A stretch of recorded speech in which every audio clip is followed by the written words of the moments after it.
it is going. So, I'm back. Oh. Sorry, I said I had to run to the restroom, but I don't think anyone heard me. So, last time...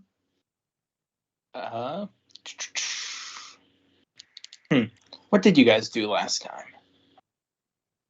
You got out after defeating Yvica the Sea Hag.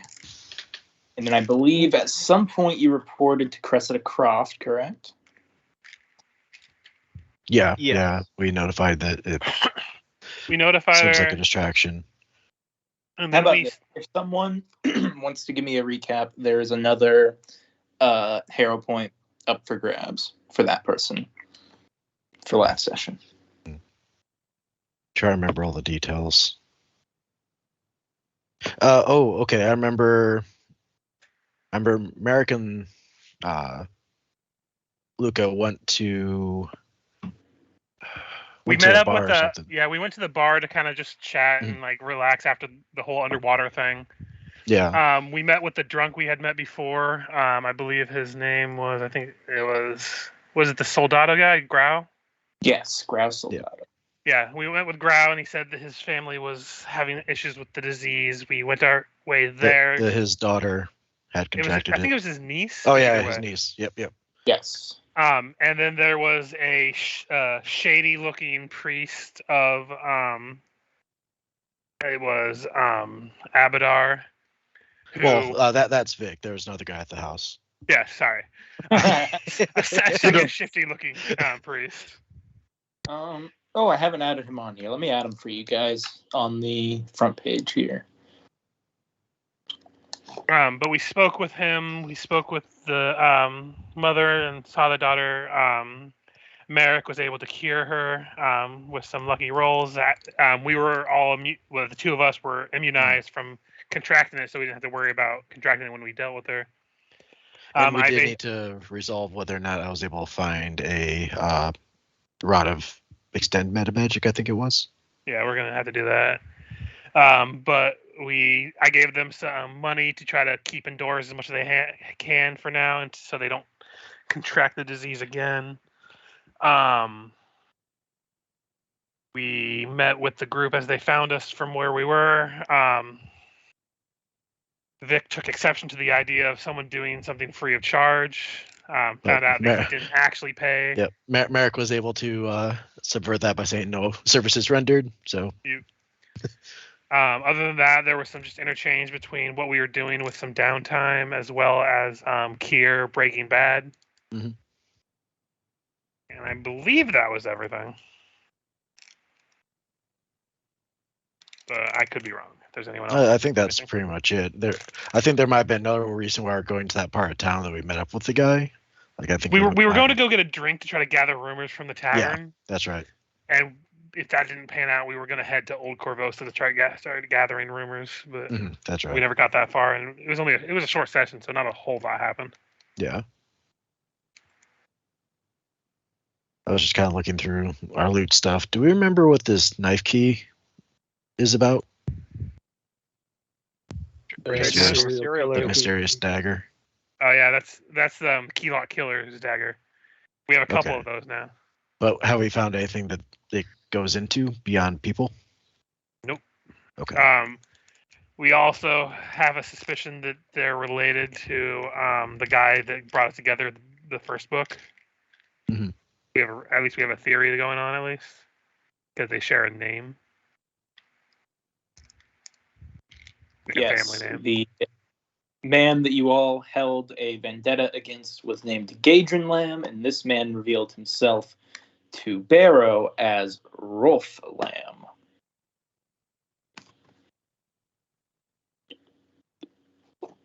So, and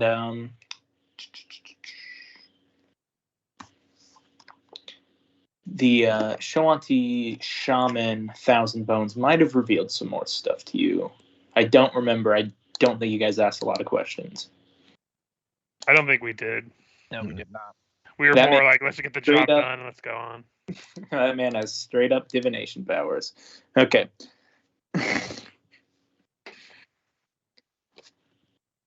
So,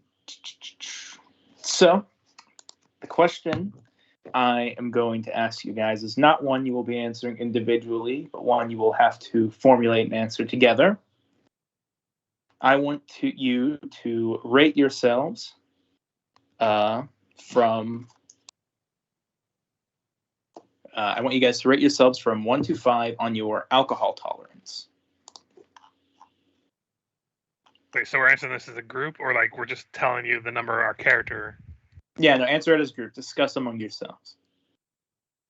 But when we all have different alcohol tolerances? Or are we rating each one as like we're gauging who has the highest tolerance versus who has the lowest tolerance? Is that what we're doing? Here. Sort of that way. Okay, so yeah, we're rating ourselves for who has the highest. I think Merrick would be the lightest weight. And I will say. I don't know. Those European elves, they drink wine with every meal, man. Yes, but we have a priest of money. You know he spends some of his money on alcohol, and he's a dwarf. You mean the dwarf that grew up in a bar? Yeah, like I said. Is Kier much of a drinker? I think it's going to be between Merrick and Kier. I think Vic would be number 1, Luca would be 2, Barrow would be somewhere in the middle. Yeah, I feel like Kier or Merrick would be on the lower end.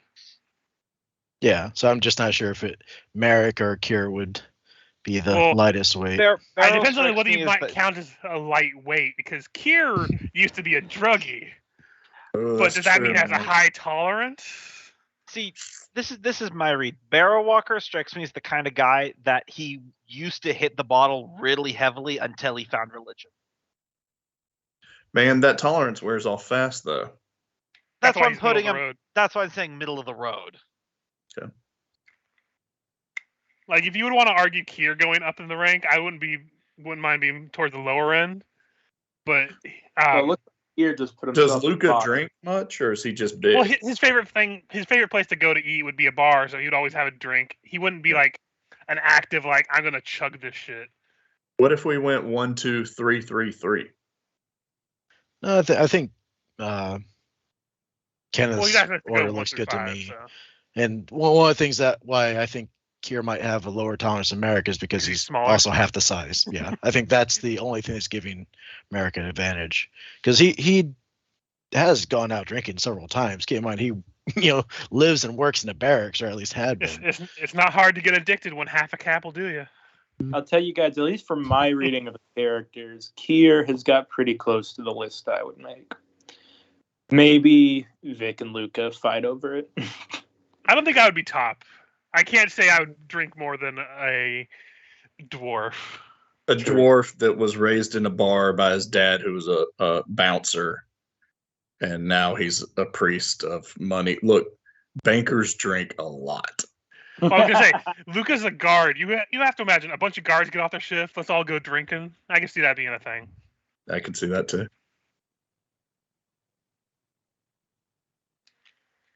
So do we want to go with what Kenneth? I think what Kier put. I think what Kenneth put is good. Okay. So last we left off, I do remember Barrow in the night as you were doing your patrols. You were grabbed violently and met with the face of a disgusting rat folk. But then you pull out, and or a disgusting rat, which you then to proceed and pull out and realize is not harming you, but is instead pulled you into the alleyway in a sort of frantic manner. What's your immediate response? Like knee-jerk response, probably get a concealed dagger out as fast as possible and like just press him up against the wall. All right, go ahead and just give me a strength check. Yeah, sure, no problem. Who do you work for? 12, not great. You did 12 catch me by surprise. So they caught you by surprise, but you easily overpower them as you quickly, your hazy vision, you focus in, and you realize this is quite an elderly rat folk.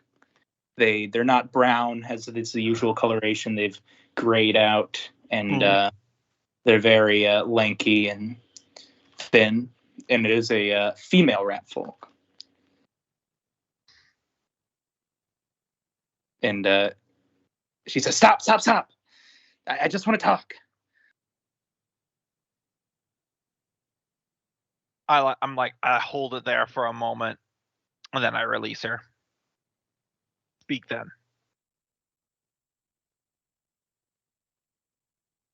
She says, would you have been leaving any sort of indication of who you are, or outside of the whole 2 copper coins thing? So that's basically your MO, the 2 copper coins?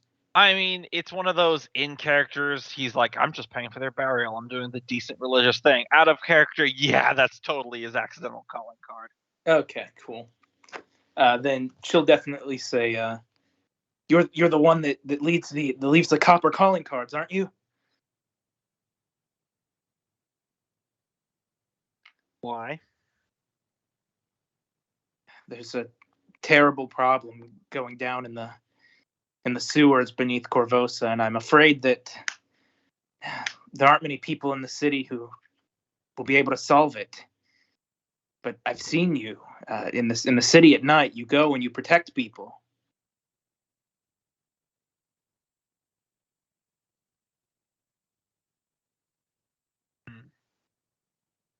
What is going on in the sewers? How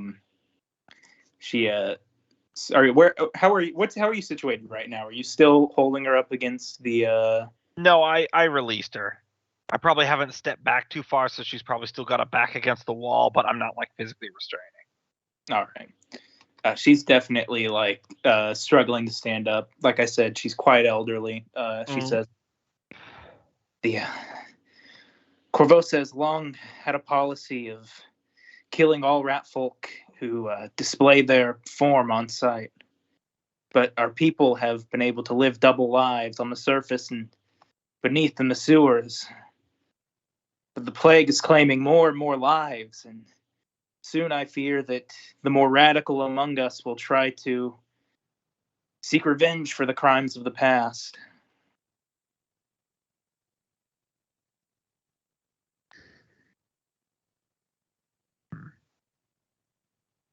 So the plague is affecting you down in the sewers as well. Indeed, in more ways than one. Do I know anything about the rat folk population of Corvosa? You can give me a knowledge local. That's fair. 19?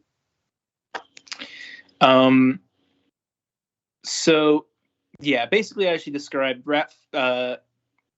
being an out-and-out rat folk in your were-rat, or not rat folk, actually, were-rat is what I meant to be saying. Okay, yeah, I was going to say, when you're saying double lives, I'm like, really? Wow, they're just like fucking ganking all the rat folk for the high crime of existence. Yeah, not rat folk. Were-rat, got it. Were-rats. That makes more sense. Showing their were-rat form in public is basically an immediate ticket to be slain by the city guard.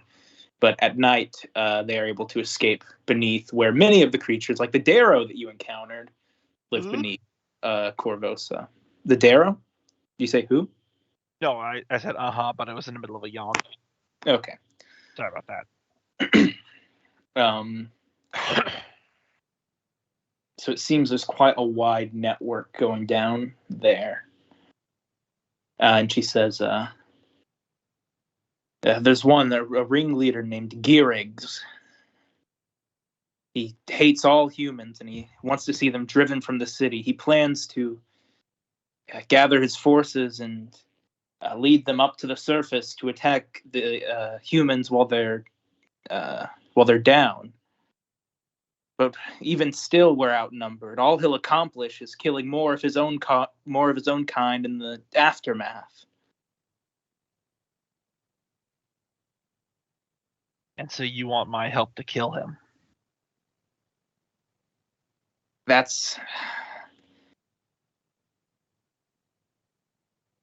If you must kill Geariggs, then I understand. Many people have tried to talk him out of his violent ideology. And I fear that he may be too far gone. But if you can avoid killing any of his underlings, the ones who are naive and innocent, I wouldn't advise you do such a thing.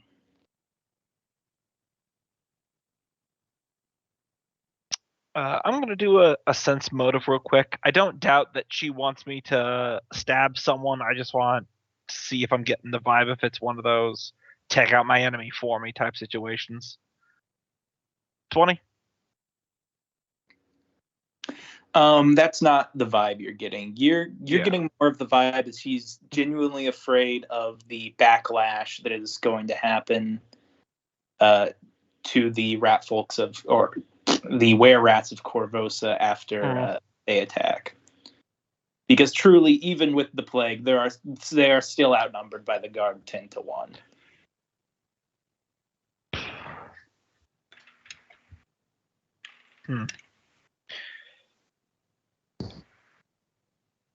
What is your name? She says her name is Eerie Yellow Eyes, or Erie's Yellow Eyes, sorry. Erie's Yellow Eyes, and I will put her on the board. If I remember correctly, rat folk get really pissy when people call them were-rats, which I always found funny. I mean, after that conversation, even I'm worried about the rat folk. Come on, guys. It happens.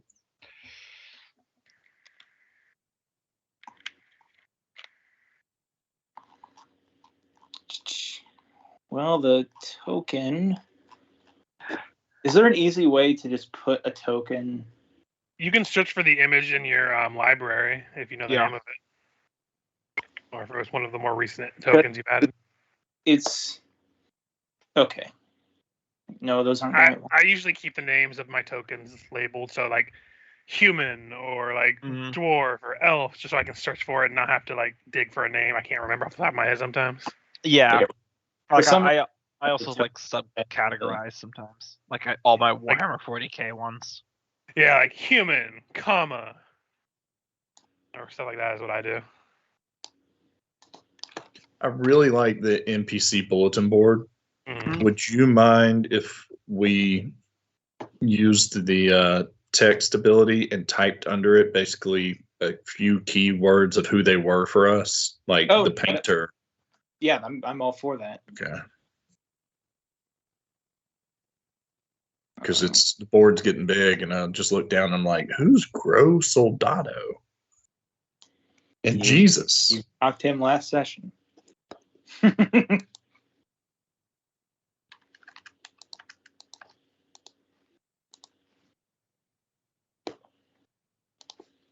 And unnamed muscle man over here. That's Pex McGee. That is the man that Kier encountered. The one who strong-armed him. I see. Simon. Yeah, I imagine his arms are as strong as his pecs. Big tits McGee's axe or whatever they call him. Booby.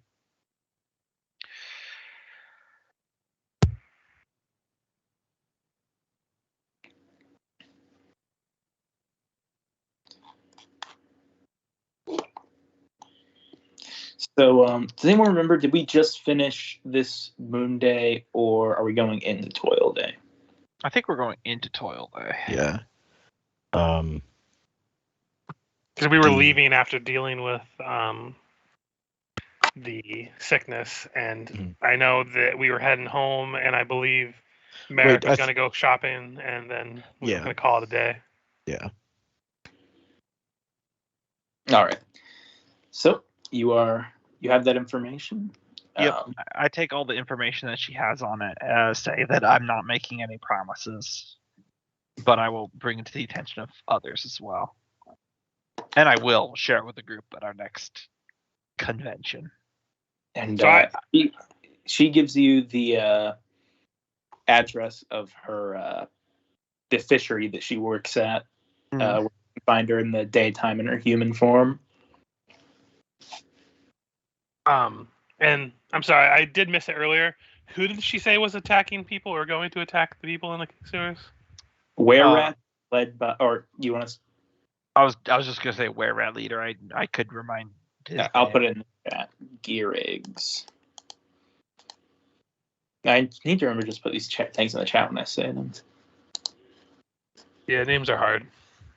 Well, it's so morphic from campaign to campaign, because sometimes it's like you get a very social campaign where there's like a million movers and shakers, and other times it's like 8 people. Gearrigs.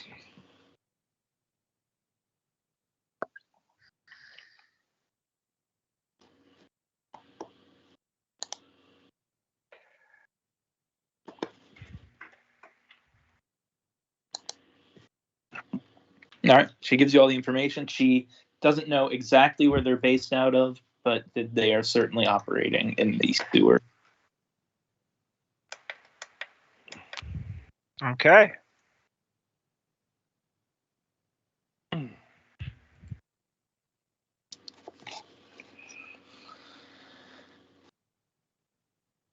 So, going into toil day morning.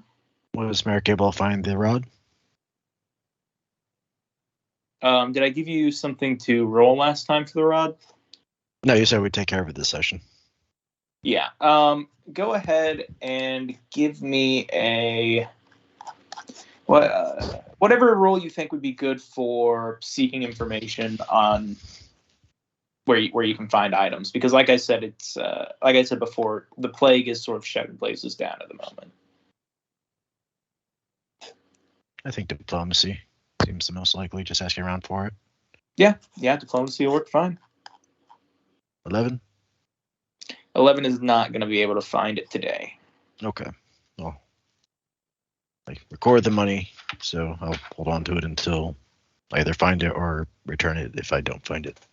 Yeah, you get a lot of, well, that shop was open, a week ago. And they had but, they don't want to get sick. All right, very well.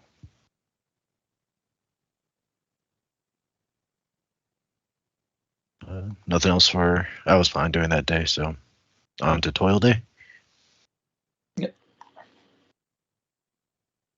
So,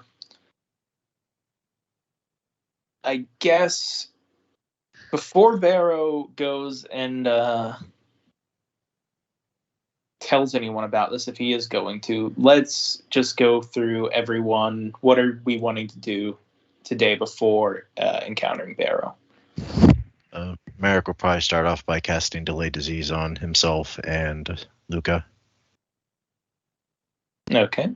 Is this the extended one, or did you not find the rod? I didn't find a rod this time, okay, but this will still last for 24 hours, so... Yeah. I just wanted to record it on my character just in case we went for... Did you share with all of us that would protect us? Yeah. Yeah, that's because I've got it too, so I can cast it 3 times. And Kier, you don't have any sort of keep watch yet, right? Right. Okay. I think if I remember right, I've only got 1 out of 5 of the order that I need. So I was probably going to keep cooking if no one comes to get me. Yeah, that's what I was going to just say, because if you had keep watch, I would have given you another roll for the end of that day. Because you're basically pulling a double shift. But you're not going to be able to get a full cook in here, Kier, before probably Barrow. Tell me how you're going to gather everyone. You guys still haven't, figured out some sort of bat signal or... Yeah. I mean, we haven't even seen his base yet. Yeah, I was actually going to go around to each person individually and tell them to meet me by the gate foot later this evening. What kind of gate has a foot? Yes, the Gatefoot. It's an ancient tourist attraction of Corvosa, an ancient monumental gate which no longer exists. All that remains is the foot of a giant statue that is no longer there.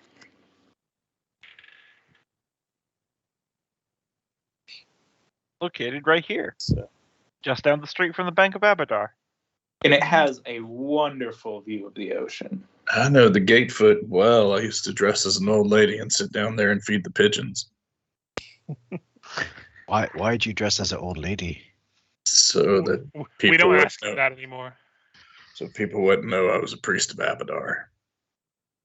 But why an old lady? Why not an old everyone man? here or in this city likes me as much as you four. I don't think he's going to answer our question about why an old lady and not an old man. So let's move on. Yeah, okay. So describe as everyone gathers here, how do you enter your fortress, the Gatefoot? How is it interacted with? I feel like since the Gatefoot is kind of looks like it's elevated on like a plinth, Mm-hmm. that it's just on one backside. It's that if you press a hand into a brick, it goes in, and there's like a mechanical secret door that opens to a very narrow staircase down. That's just like covered in dirt.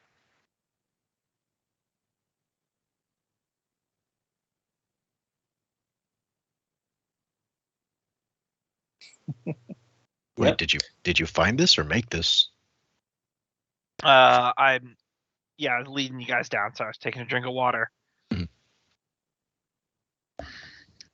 said this was in the evening, right? Yeah, in the evening. On the Gatefoot. As I'm leading you down the stairs. I was saying, long before Kavosa was a city upon these shores, long before even my people occupied this land, an even older empire lived here. They left many ruins and secret hidey holes scattered throughout the lands before they vanished from Galari. Most of them are lost to the old stories. My people remember those old stories. This place was one of them. It was mostly filled in dirt, so I've been restoring it over the past few days. And so in the earth beneath the Gatefoot here, let's see, at this level, it would be the size of this room that we're talking here. Yeah, it would be like a 30-foot by 60-foot room, essentially. It's a big room. Yeah, it's a big room. There's still some dirt piled up in sections because it's actually a bigger room that I'm in the process of digging out and making more. Sense motive as we're going down the stairs, and he's talking to make sure he isn't taking us down there to hold us captive. Wait, is this a sex dungeon? Well, are you taking him down? He's clearly into feet stuff. I just like move the torch over, and there's some hieroglyphics about the Rune Lord of Lust. I'm like, God, I hope not. Okay, I'm satisfied. In that way. That's what she said. I've been digging this space out, seeking to restore it, turning it into a hidden hidey hole to operate out of. If you look on these pillars here, there's some old runic magic left by the ancient Thessalonians. I'm not very good at it, but from my limited understanding is this will prevent objects within the layer from being noticed by scrying magic, which is an ability of the hideout thing that vigilantes get. Oh, that's very nice. handy. Doesn't so work say that again. So they can't scry us, or just objects within objects. It at a higher level it'll work on people, but if you need to store any sensitive evidence here. Now I have pots down here. Set a few training dummies. I have like a large map of Corvosa on the wall with lots of like pins and flags into it. And then there's also like an out of the way little nook hidey hole with there's a curtain over it where there's idols to several gods: Phrasma, Abadar, Desna. Those are all the deities I actually knew you guys worship. Those are the only ones I got my hands on. What do these pins and flags represent? Why is there a pink one on my house? Why do you have all these idols? Like all the questions at once. Yeah, mine was a joke question. Yeah. What are you, some kind of psychopath? Merrick's looking at the map like, oh, he's been trying to get to the bottom of this this plague thing real quick. This is he's just trying to see if there's any patterns, if he could sleuth out what it means. The idols are there for anyone's convenience, in case you had need of worship. I keep the idol of Tephrasma in the center there for my own use. It's very neighborly of you. As for the flags, they are mainly people of interests, usual areas where the Queen's plague doctors visit. Particularly strong outbreaks of the plague, judging by my own observation. Undead sightings, that kind of thing. You're a very busy man. I try not to sleep. Which does bring us to why I asked you here, outside of showing you a secret place that we can work from. I was recently contacted by a were-rat that lives in the sewers.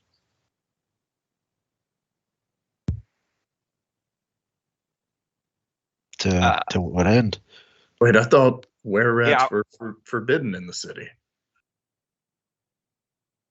I mean, there's reason they're probably in the sewers.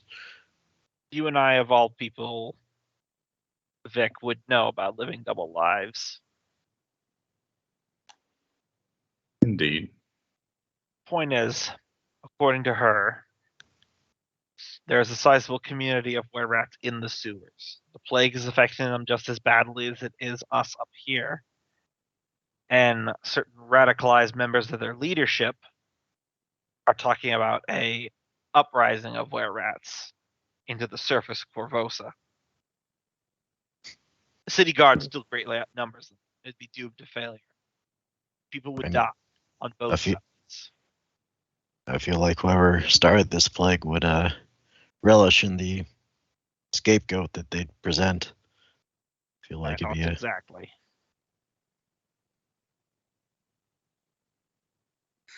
You think if they show themselves, it would they could blame the plague on these denizens of the sewer? Oh, absolutely. Which also makes me wonder if somebody is kind of putting the ringleader up to the task.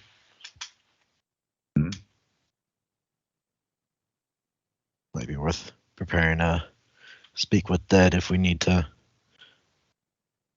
Well, at least that's what I imagine. The plan is to take out the ringleader, right? My contact would prefer as minimal bloodshed as possible, but that is at our discretion, not hers.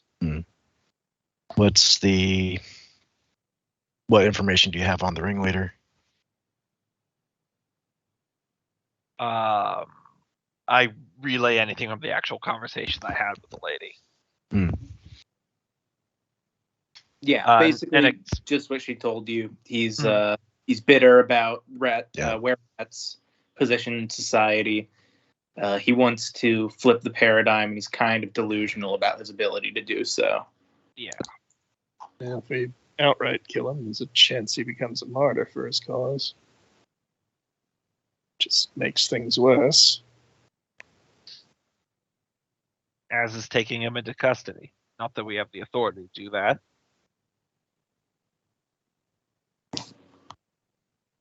And does it seem like be in the city? So, what do you think are the odds we'll actually be able to talk him out of this path, or maybe even point him in a direction that might benefit the both of us? That is not my strong suit. That's why I'm contacting the rest of you for this. Not exactly what I'm trained for. If you need me to hit something or yell at somebody, I'm your guy, but my skills are sadly limited for that kind of stuff. Like finding out information and everything. That's why I was bringing this one along with me as I point to Merrick. I forget. You guys last time Did you guys research Endazen at all, or did you guys never get the chance? We didn't get a chance to. Yeah, okay. That's what we're trying to do that. Just looking at my notes here, and I'm sure I'm not skipping anything over on you guys. And we planned on it, but we got distracted with the disease. Yep. Okay. Continue.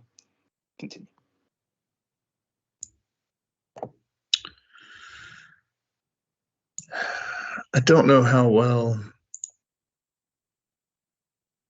my skills would work at disguising myself as a were-rat, but aren't there other denizens of the sewers?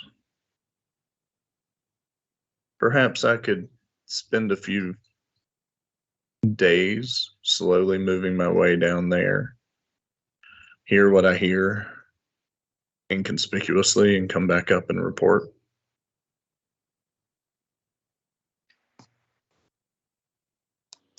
If you feel like we need to gather more information. Do we have this? Sorry, let me. I mean, I do have the location of the contact, Eerie Yellow Eyes, in her cover identity on the surface. If we ever need to, you guys want to ask more questions. Because I think if by some odd chance we know what Gearig's looks like in his, day form, might be able to come up a lot. Also true, but worth asking.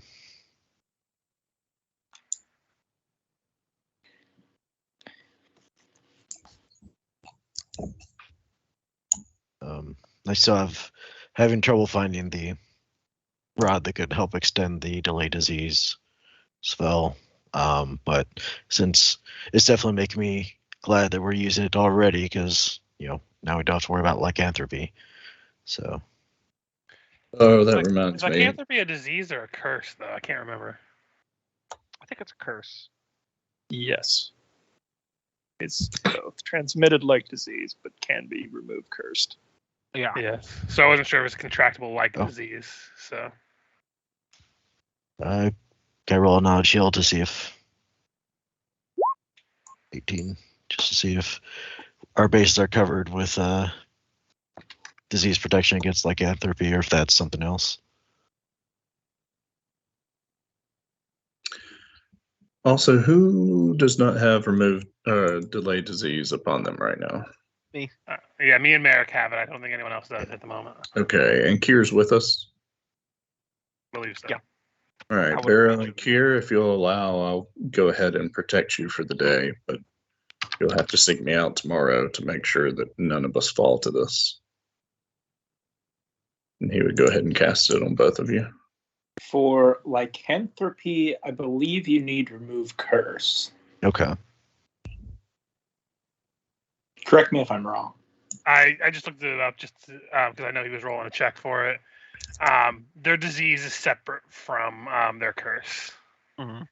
Their disease that they inflict is filth fever, but their curse is a whole different thing. Well, at least we don't have to worry about filth fever. Yeah.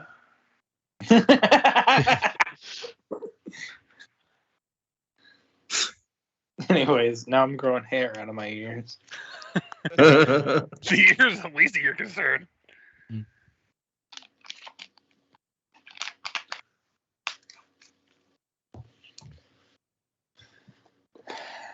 But having filth fever on top of being slowly transformed into a were-rat would suck. You gotta admit. Mm-hmm. It would suck more. Mm-hmm. If you better to have some prevention to it than no prevention to it. This is gonna go swimming. Mm-hmm. Possibly quite literally, as we're going into a sewer. A coastal town. Sewer level. Everyone loves those.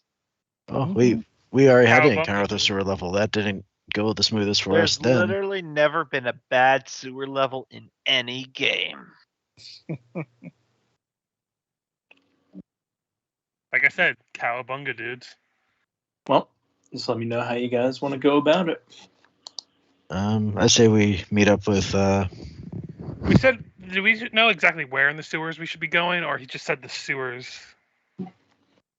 She said she does not know where their base of operations is. So it'll be up to you guys to find out where they are. I think at the very least we could ask her what are some common through points that she and her kind take, so that she gave us a name too, right? Yeah. Gehrig's. Gehrig's. So couldn't we ask around for that name when we're asking around for what's her name? And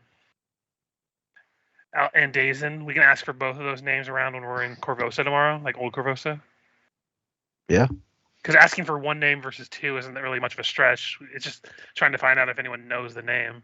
Mm-hmm. Yeah. And then we can go from there. I need a shop while I'm at it. See if I could track down a magic shop that's still open. Before we break, what somebody mentioned earlier, if we get the chance to talk to this rebel rouser, if we could put them on a similar path that would benefit the both of us, or on a path that would benefit the both of us, do any of you have an idea of what path that might be if we have the opportunity to talk to them? Well, it seems like anything that they might want would probably be beyond our skills to give. Because aren't they rebelling because of their treatment, or am I misunderstanding that? I think they're just mad that they're dying. They're dying, and they're being resorted to being in the sewers and aren't allowed to live like people. Isn't that the issue? We can't exactly fix that. So I think potentially plant the notion that they're being used to attack now would basically draw the entire ire of the city, and there'll be a scapegoat for all the disease, and that will only lead to further persecution of their kind. That's a good point. Okay. So don't forget your hostilities. Just hold them back for a while.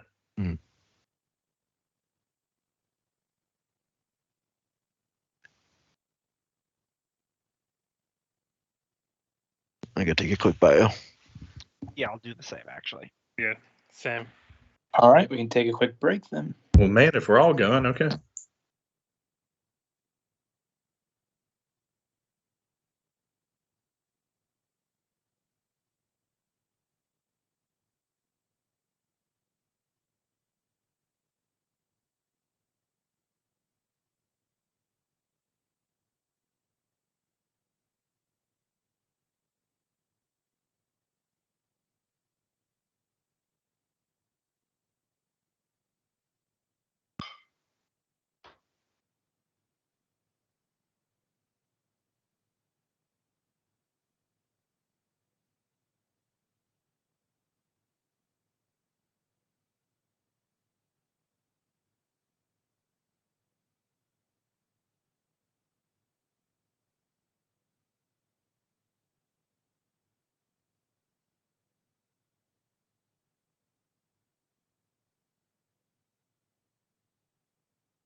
All right, I'm back.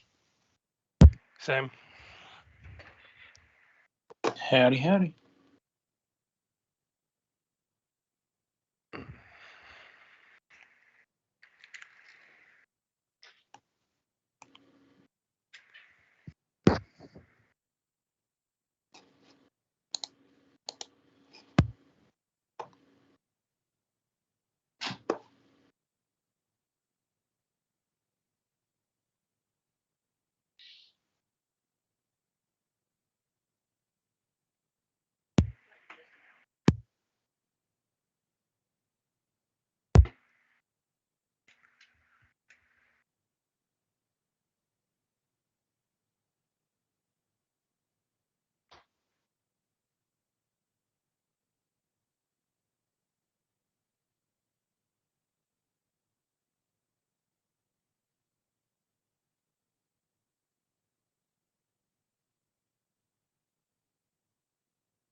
So we're just waiting on Cope then? I thought I heard him. Or did I not? I don't know. I don't know. Cope, you came back at the same time. Yeah. I know me and Loki came back, but I wasn't sure if I heard Cope or not. I thought I did.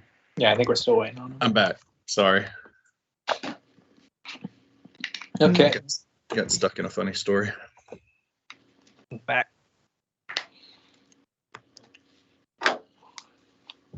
So, how do you guys go about it? I don't know about anyone else, but I'll probably head over to Old Corvosa the next day. Although rather than using the diplomatic route, I'd probably just find whoever is looking like they're trying to pickpocket or mug people and just grab them and try to intimidate them into telling me what they know. For Toil Day, would there have been time to try another round of shopping for the rod? Oh yeah, it's still Toil Day. Oh, okay, still Toil Day. I thought you said I thought we were day. meeting at the end of the night, so that's why I was. Because No, we were meeting. We were meeting up with. You guys haven't done anything today. Yeah, that's what I was asking. I thought we said that we were meeting up with Barrow in the evening. That's why I was confused. Yeah, Barrow's plan was to meet up in the evening, so we still have the day before we know what we're doing. So yeah, we're basically just rewind a little bit, but okay. Then I think Marek will be spending the day trying to find the rod and see if Luca would be interested in helping him. Because I'm probably going to be going to ask around in Old Corvosa since we need to start asking around for some of these names to figure out what's going on.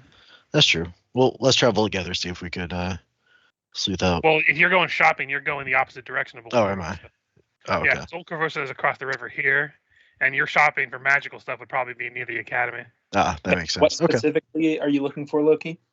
The Rod of Extend Meta Magic.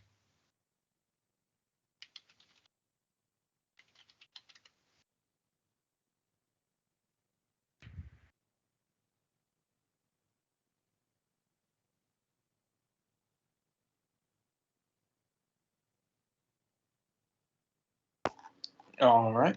You can give me another diplomacy if you want. All right.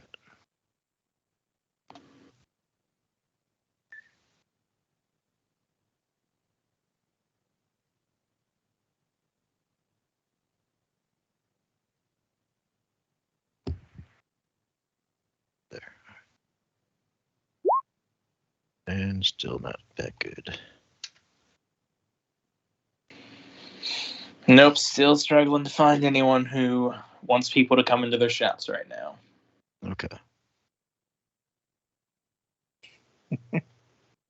Are you crazy? It kills you in 7 days. So I'm trying to get this rod so I could do more with my clerical magic. He just kind of mumbles as he wanders off, frustrated. Just want to save everyone. Mostly me. I've got quite a few things I want to do. If nobody else is up. Yeah, I'm just going to be asking around questions, so I wasn't sure if we wanted to get that over with or not.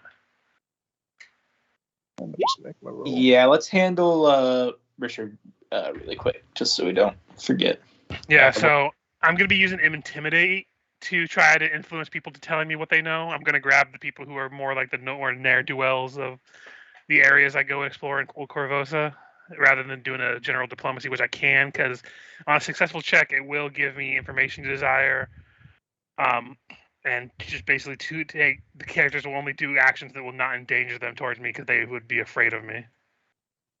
So I'm not endearing myself to anybody, but I can still get the information I'm looking for. Okay.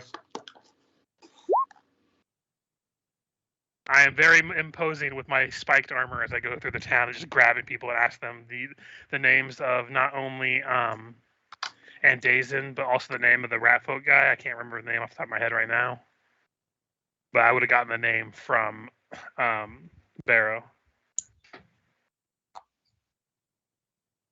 Yurig? Is that right? Gearig. Last poor Yurigs, I don't know him well. So who are you asking about again one more time? I'm asking if anyone knows the identities of either Andazin or Gearigs around town, so I can try to find anybody who might know where either location of either of them is. Well, you certainly find information on Andazin.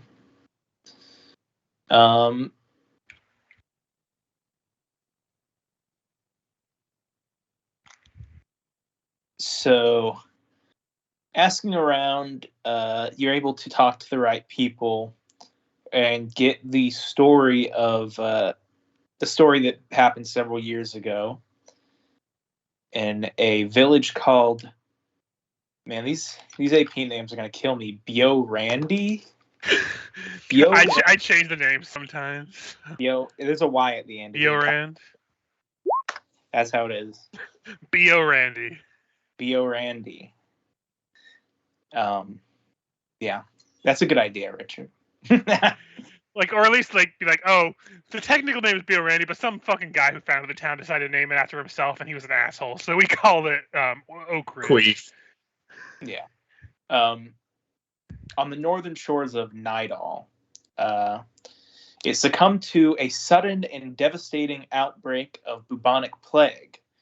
Nidalese investigators found evidence that the cult of Urgathoa, led by a woman named Andazin, had engineered the outbreak, but the high priestess and her cult had absconded. Evidence that she'd fled aboard a ship compelled Nidal to alert authorities along the western coast of Avestan, and Andazin was a wanted criminal, and if apprehended, she was to be returned at once to face the charges of mass murder. She was never caught. Gotcha.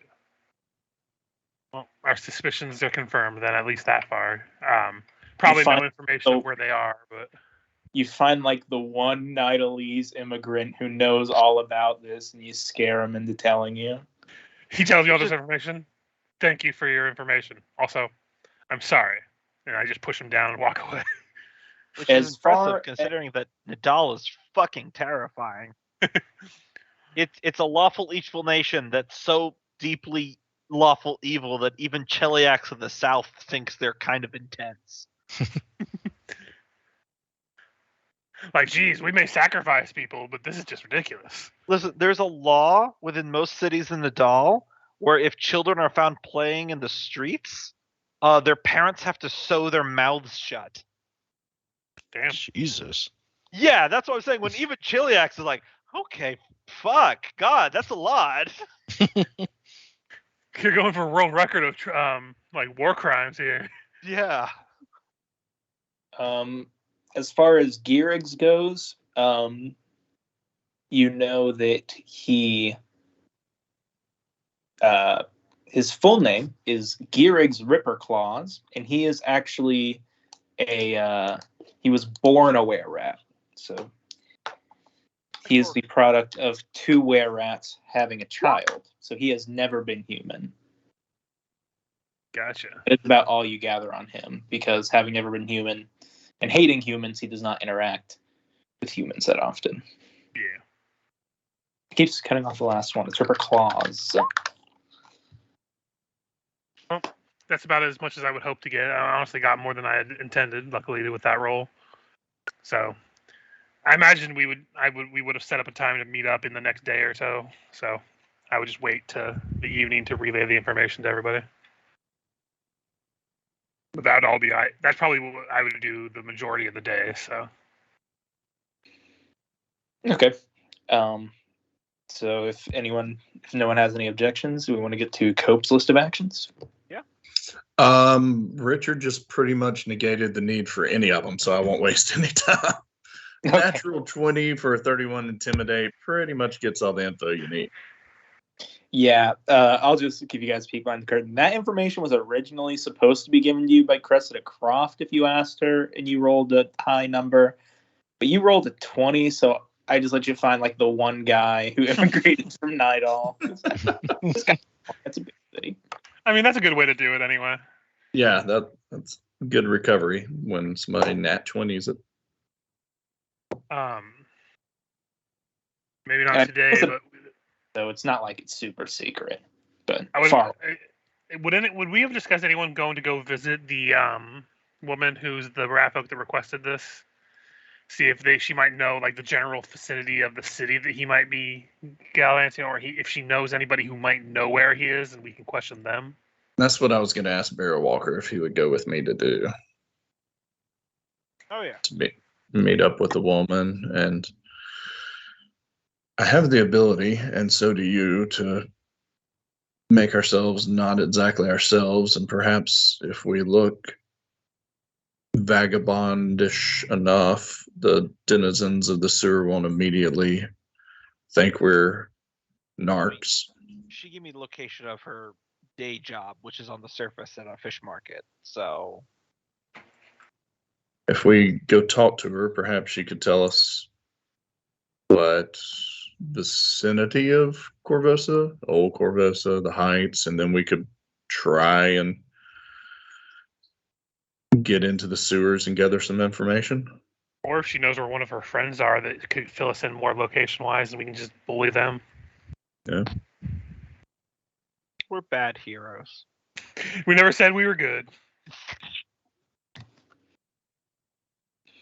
Who was that Dazen? Speaking in the thickest accent, he can barely understand every other word you're saying. I am going to deeply enjoy when we get the Skull and Shackles. And you guys just never use Intimidate. You only use Persuasion just to be suave and somehow get better results. You know that you're literal fucking pirates. Goes home and tells his So wife is Monkey D. Luffy. Horribly racist. No, Monkey D. Luffy's the pirate that doesn't really pirate at all. So, like, you know what? Friends. Honest Trailer said it the best when it came to Luffy, when it's like he says he wants to be a king of the pirates, but if you really like boats and you're at the sea and you don't do crimes, that's called being a sailor. You want to be king of the sailors. He does crimes. Yeah, he I does know. Crimes. I've watched him murderate a lot of people in their homes.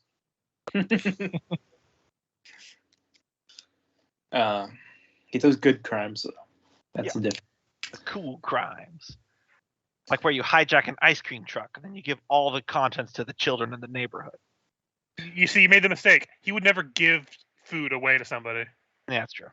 So she would be able to give you the general area of the sewers the were-rats tend to congregate and make their, burrows out in. But as she said before, she doesn't know the exact location. Sure. But she's able to narrow it down for you so that you're not just searching the whole width and breadth of Corvosa. I would also ask, are there other people who are taking shelter in the sewers in that area, or is it just the were-rats? Give me just a second to answer that question. I will look at the other creatures that inhabit the sewers of Corvosa.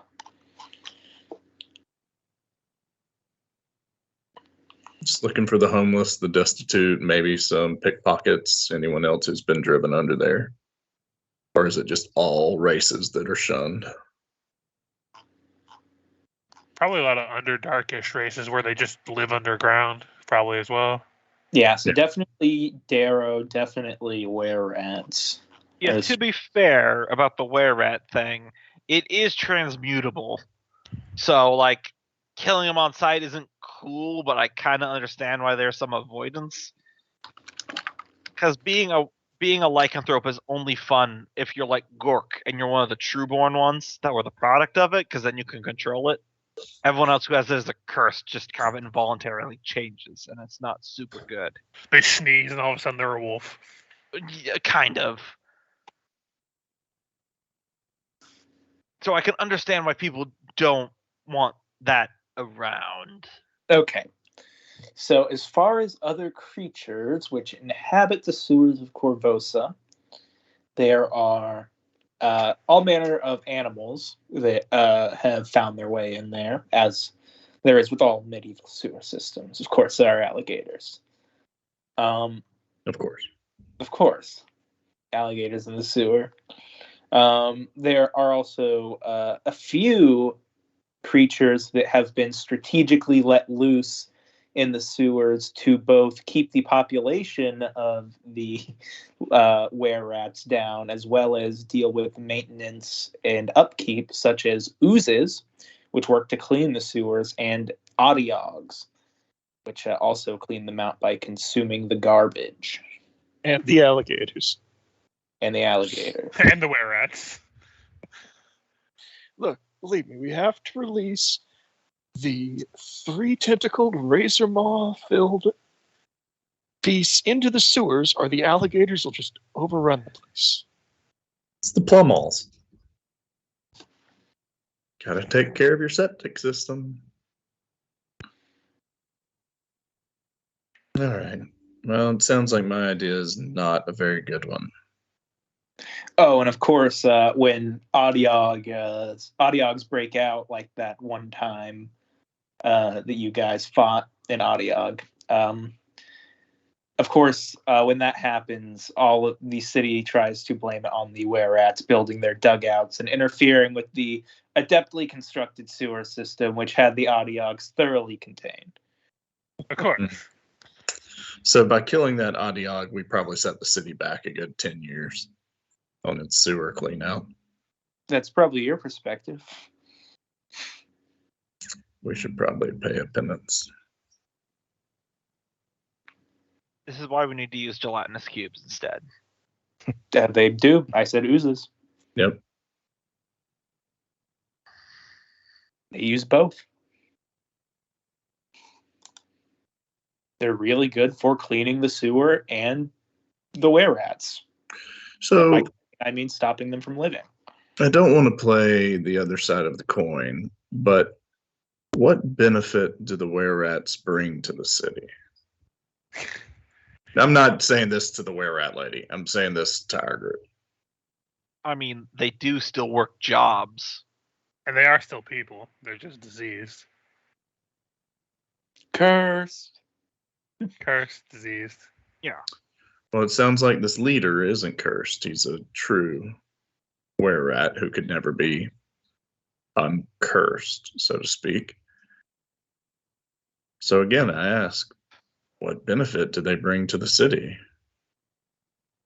If they didn't work their job, there are others who could work their job, unless it's some form of task that only a were-rat can do.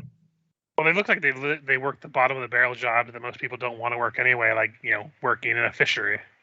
Let me ask your question with a question, there, Vic. Mm-hmm. Well, perhaps the were-rats might not contribute to the economy of the city. Certainly having a violent uprising within the heart of Corvosa, resulting in many civilian casualties and property destruction, only to be quelled through the use of more blood from the guards, would in fact be more damaging to the economy. Briefly, war does good and bad for the economy, and I'm not worried about It's not going to be a war. A bloodbath, yes. It's a mass stabbing. So my question isn't exactly tied to what we're thinking about doing. My question is just more on a grander scale of what if we helped relocate these people? They give no benefit to the city. The city certainly hates them. We've already helped some people get out of the city. Why not help another people get out of the city where they can create their own civilization, where they're not hated? What if they like living here? if this is their home. I don't know why I'm arguing the neutral good aspect here. I'm true neutral, but I mean, playing the other side of the coin, yep. playing the other side of the coin is definitely beneficial in debate. It helps come up with better ideas than just the ones that we originally had. Clearly, those people need to be helped in some way if they can't help themselves, or to help the citizens, however you want to argue it. I think something needs to be done. I don't know that going and talking to this rebellious leader about waiting to rebel for a little while is necessarily the right thing. So I'm trying to come up with other ideas. If y'all have some, these kinds of conversations are what brainstorming is. What if we got them out of here? What if we found a cave system where they'd be happier? I mean, I was just going to kill their leader. I know. That's why I'm having this conversation, apparently with myself. But you kill their leader, and like Kier said, another one will replace him. The top folk will still continue to hate them. They'll still continue to live in hiding and fear. It's doing them no good. It's doing the top folk no good. Why? Well, I don't know about you, but I do not live outside the city. I don't know where good cave systems are. And who's to say they would even want to move? If they've grown up in the city, would they know how to survive in the wilds either? They're stuck between a rock and a hard place, and we can't exactly help them for that. The best we can do is try to alleviate the stress of the city, which unfortunately has to do with quelling their leader. Well, certainly we can't answer those questions that you can't answer for them ourselves. I'm just saying perhaps we present them to them as options so that they can answer those questions and make those decisions. It's just a thought. Meanwhile, me and Barrow are just sharpening our weapons in the corner. Yeah, that motherfucker's dead. Yeah, there's really only one way this is gonna go.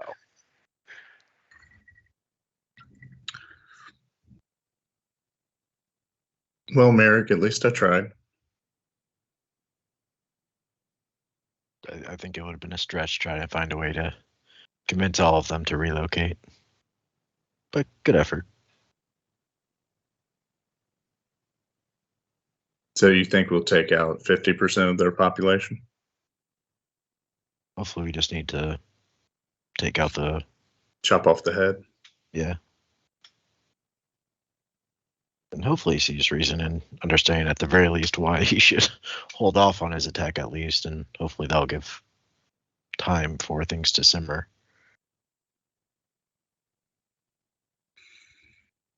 I just don't see the benefit in it, and I have trouble arguing a benefit that I don't see for the weaker side. Why would I tell the weaker side, don't attack now and be slaughtered, wait a little while and attack later and be slaughtered because it benefits me? Well, I think it benefits them because if they do it now, they become the scapegoat and they're probably going to be hated, shunned, forced to live underground. No, genocided. Yeah. So we'll just sniper. Well, I'll ponder on it. Either way, probably need to figure out where or how to find this person specifically. So I can tell them if we start asking around too much, they'll start catching wind and we start to lose the element of surprise. Yes, something to keep in mind. Were-rats could be anyone. They can even be you. Well, I think you all are fairly certain none of you are were-rats. But how do we really know? None of you have turned into were-rats during the full moon, like yesterday night when you were all together.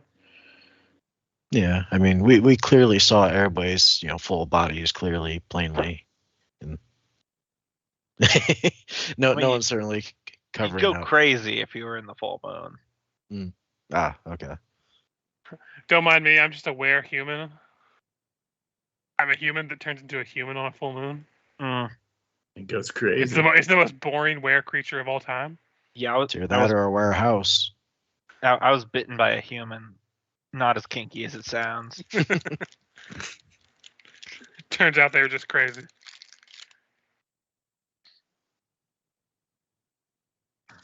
But I would relay also the information that I would have gotten through the day as well to people. That we are looking for a leader of a church of Urgathoa, and they're most likely in the city somewhere. But I haven't got any clues to where they are. Just that they caused a plague before, so they probably caused this one as well, and they escaped on a boat. So it's only plausible to think it's the same boat. How old did they say this lady was from a doll? The doll? I don't think they said age. Yeah, you didn't get an exact age. Like, I didn't even get a description of what she looks like. Just the name rung a bell to somebody. I can't think of a way how, but it would be nice if we could find a way to turn that Were-Rat uprising against the church or the cult. It's the queen, isn't it? I'm saying this in character. It's the queen, isn't it? Well, I mean, if she escaped that long ago, I can't imagine it would be the queen. I mean, the queen's been here longer than the incident in Nadal. And they escaped on a boat, and the boat just showed up recently. So I can't imagine it is the queen. But I don't know.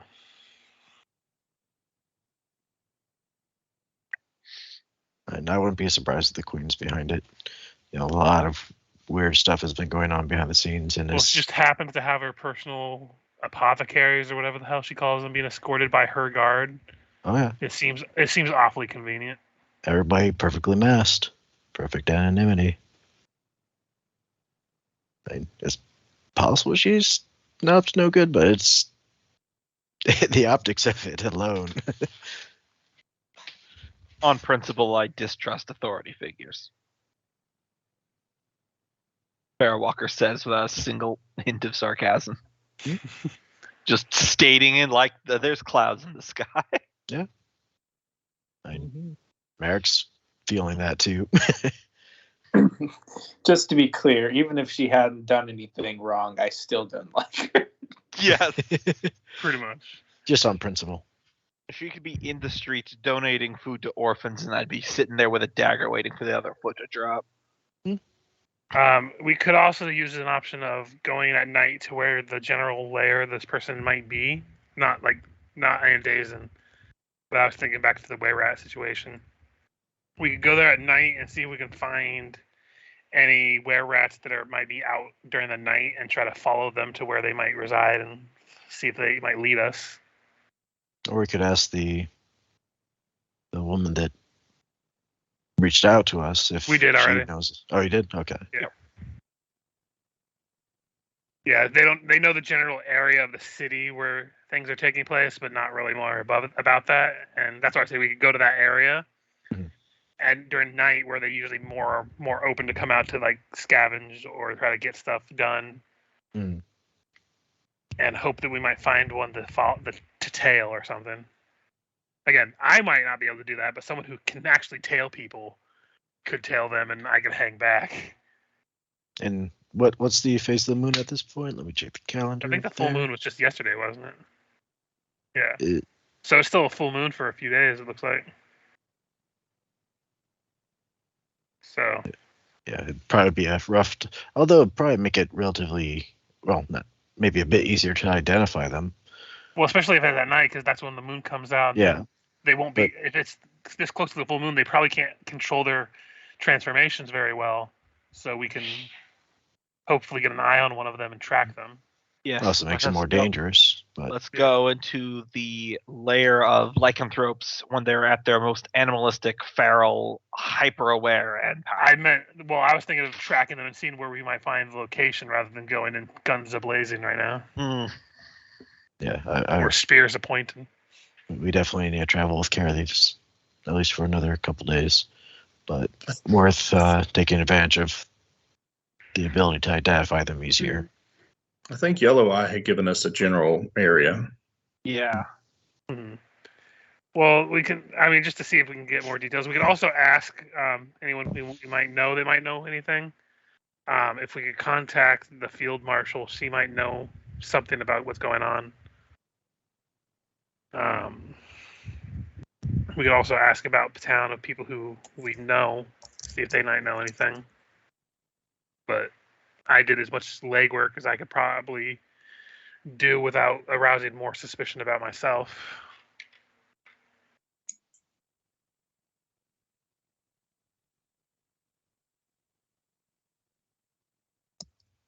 I'm not sure how subtle I can be asking around, but I don't know. I'm familiar enough with animalistic physiology. Maybe I could. I don't know. Well, I'll figure something out. See if I could be of any use. Yeah, I'll just do some diplomacy around to just not waste the day. Mm-hmm.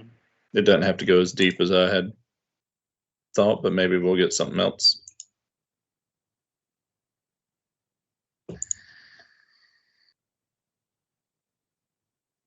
Are you specifically looking for something? Like, are you looking for his lair kind of thing? Or are you looking for something else? Looking for those who may have acted in his name. Yeah, I don't think this is like a huge resistance move. But yeah, I was trying to grasp for something to look for. Look for those who others might suspect are were-rats, or there are rumors that he acts suspiciously and disappears during the full moon periods and doesn't show himself at work during that time kind of person. Dude, this guy has buck teeth. What about him? That guy's always scratching his ear. He loves cheese. I just have fleas and I really enjoy cheese. Oh, he's French.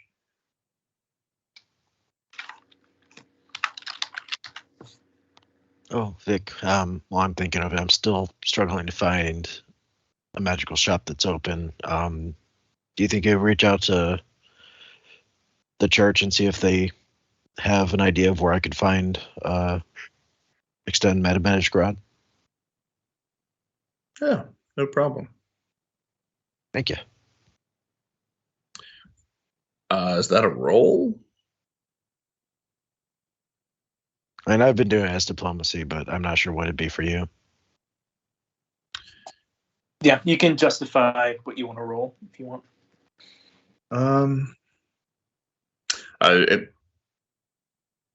I go with could probably even be a religion for you if that's well, higher. I was going to go profession banker. I'd ask around who banks some of the magic shops, who could get me in a back door. A friend of mine, a good word to get him in a back door. He's not a looter kind of thing.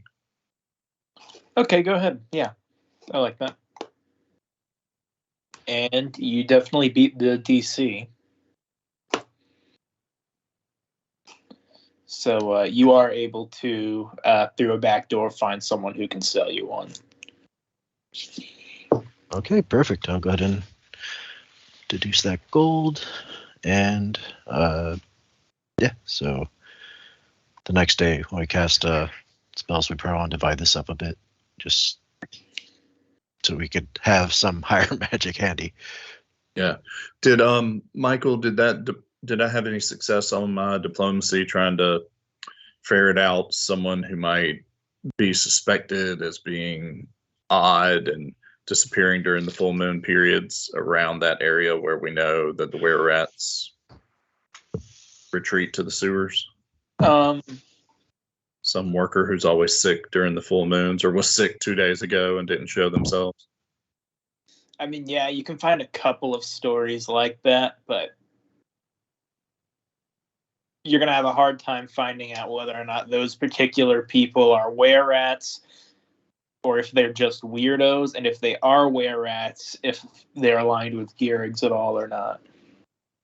Yeah, I was just thinking about, like Richard was poking around with, perhaps putting Barrow on tailing them. I have a question that's probably a lot simpler way to gather information here. You say the were-rats are like an ongoing thing the city's always constantly trying to eliminate, right, Michael? Yep. Why don't we just go ask questions to Field Marshal Cressida Croft? I mean, I did say that earlier. Yeah, I was remembering that you said that. I'm like, she's probably got like a dossier or something. Let's do it. We're still able to interact with her, right? Because I thought things were getting a little bit tense. We can't do it through official means, I believe. Yeah. Okay. But to be fair, this time she's not employing us. We're going to the guard with concern. That's true. Okay. Just want to make sure we're not putting her in a compromised position. And she's not paying us, so there's no paper trail. So. Yep. Isn't there like you can do a bluff roll to send a secret message to somebody? Yep, but that is one uses of bluff. Y'all want to try that? To get her to meet us somewhere? You could use bluff in a conversation for, they call it innuendo. So you're able to say something and then roll bluff, and you're saying, what I'm actually trying to get him to do is this. Gotcha. So it's not like writing a secret note. No, but it's good for setting up clandestine meetups. Or conveying information in a party when there's other people around. I got really into what all the bluff skills could do when I was playing Manfred. Yeah. All right, so I could try that. Try going there with as an Abadar representative to check on them, see how they're progressing versus update on how the temple is progressing, given all the updates and or the outbreak, and during which I could try and drop a hint for her to meet us.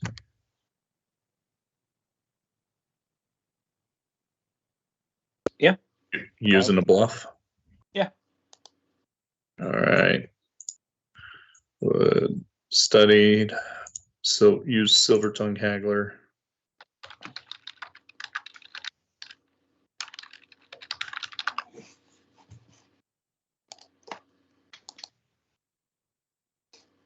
Okay. I don't know if she picks up what I'm putting down.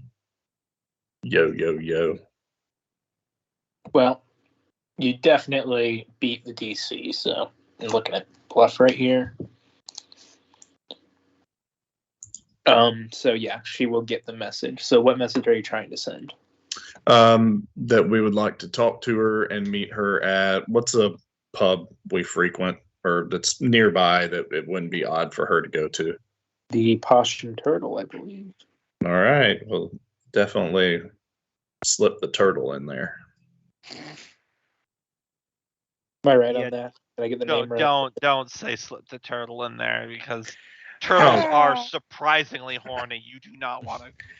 I'll just let the turtle slip out.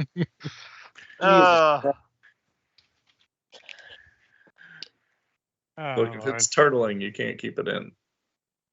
I tried to ignore it. He just keeps going. Titled your sex tape. Anyway. Desperately trying not to have 30 minutes of turtle conversation in the middle of this D&D podcast.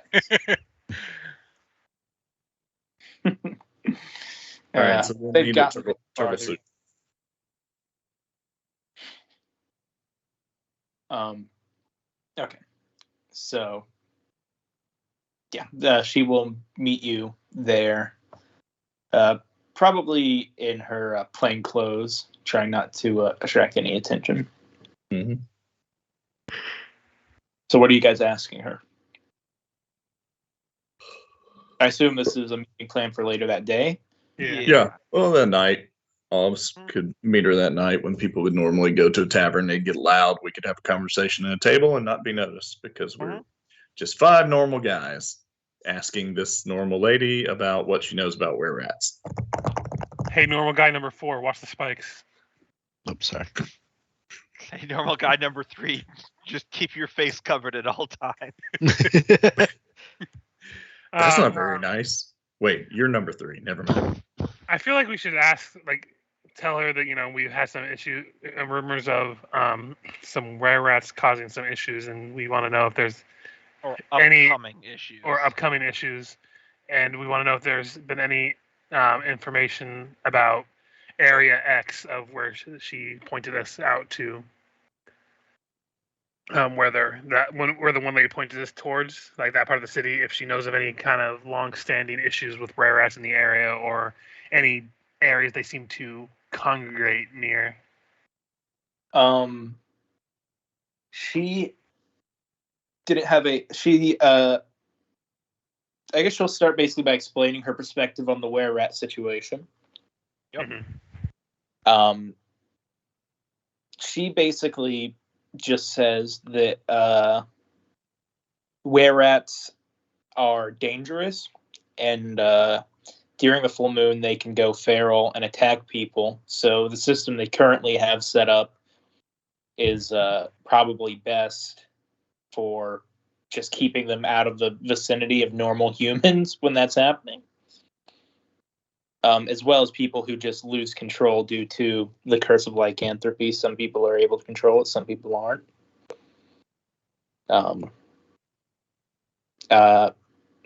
She did not know the information about the particular area that you got the information from Erie's, but with that information, she's able to tell you that during the riots shortly following the former king's death,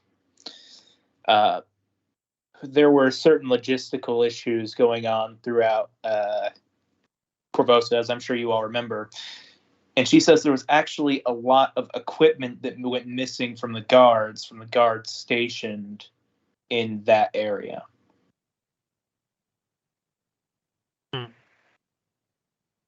By equipment, do you mean weaponry? And armor. Weaponries, crossbows, short swords. Nothing too big that it wouldn't be noticed, but simple arms and munitions. Sounds like they're armed. For a bit. Yeah. It would be a good place to start looking for information. Did she know anything about Gearig's Ripper Claws?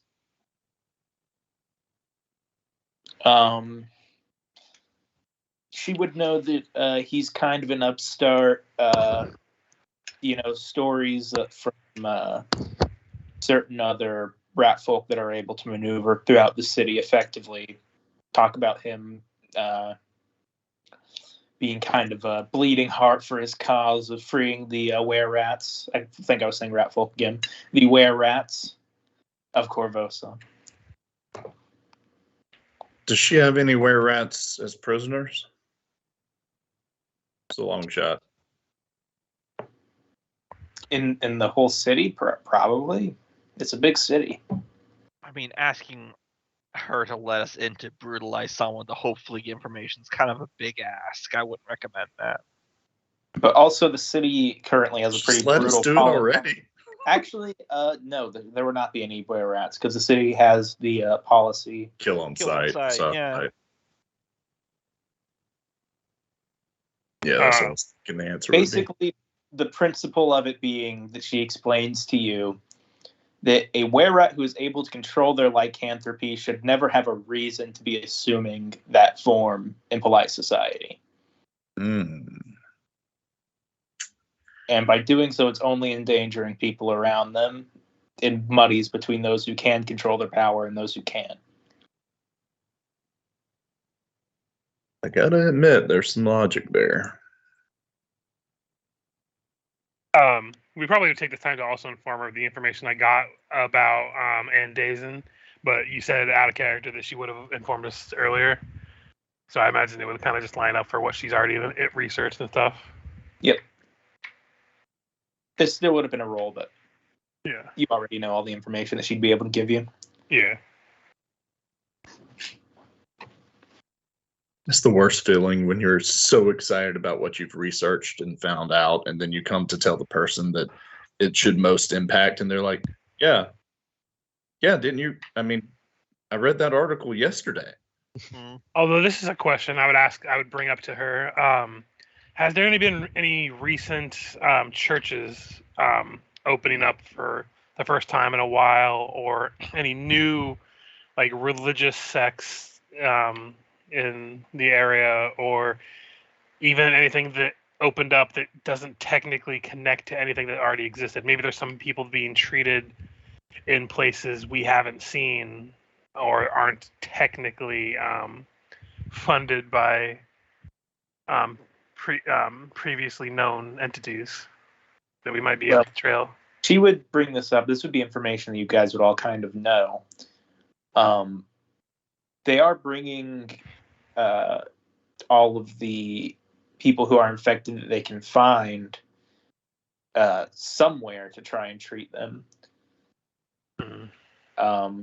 And that is a building that was cleared out and reserved for the Queen's physicians, called the Hospice of the Blessed Maiden. Oh, no. That sounds... That's a pseudonym for the Pallid Prince, if I ever heard one. Yeah, that's going to be another thing we need to look for.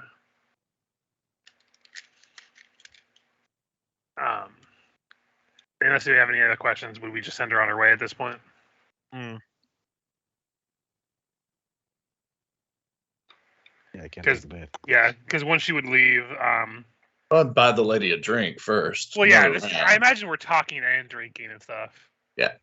I'm just saying, like, after she would leave, Luca would also bring up, we do have an option, as much as I loathe to bring it up, about trying to gather information, not only about this woman and about where this hospice is, but also about the way rats. We do know where an informant that is not legal is. I do not want to speak with him again, but if we exhaust any other options, if anyone would know where this would be, it might be him. You mean the King of the Ports? Yes. I really don't want to see him, and I'd really rather not deal with him at the moment. We have other things we need to deal with. Yeah, I think we have some threads we can explore before we find ourselves needing to tap that particular resource. But who's to say he'd even help us? I think we left kind of a sour taste in his mouth last time we saw him. Yeah, I didn't make it any better afterwards. I'm going to pretend I didn't hear anything. You can do what makes you comfortable. What happened after? Don't ask. Out of character, I'm pretty sure he killed that one guy that was working for him. Yeah. Yeah, but Merrick was kind of curious all the same. Yeah. Because his mind is, oh, he freed the creature in there, but it's like, no, that's not his style. If he started talking immediately, Luke could be like, I'm going to go refill our drinks, and just grab his own drink and walk away. Yep. I don't know why he's so squirrely about it. I already told him I killed, what was it, Jurgen the alchemist that ran with Gadrin? Mm. Hey, he's trying to maintain deniability, okay? Yep. He doesn't know you're talking about that or something else. He was less of an alchemist and more of a weirdo with acid. Yeah, either way, he's a corpse. Hey, I've known a few of those people in real life. Weirdos with acid. Yep. Oh, yeah, he's dead now, so. Yeah, that's all it was. Yeah.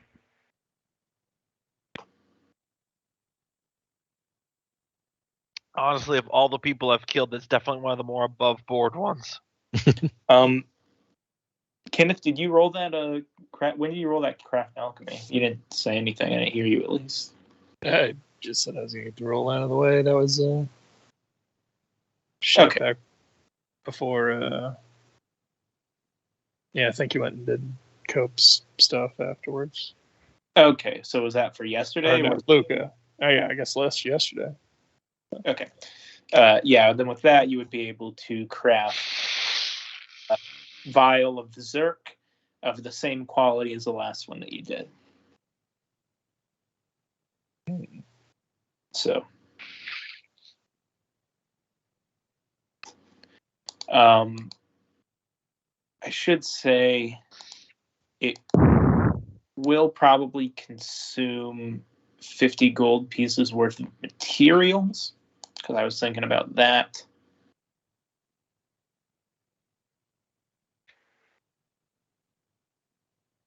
I don't know. What do you guys think? I'm kind of bootlegging this alchemy thing. I feel like if they're asking him to cook for them, that they'd be supplying the raw materials. It's like, Jesus, do you want me to drop the dime on them? Because me paying them to make drugs for them, it's got to be. Okay. They provide him with the cough syrup and the vials. He has to take care of the rest. That's why I floated it by you guys. Okay.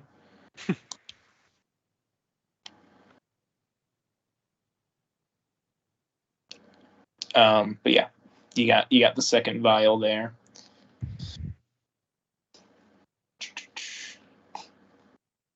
Am I missing anything? No, I think that's all right. Then continue telling me what you guys are gonna do. For this day, let's see. So you guys said you were meeting Cressida at night, so this day is probably pretty much over. Yeah. Mm-hmm. This is all still toil day, right? Yeah. Okay.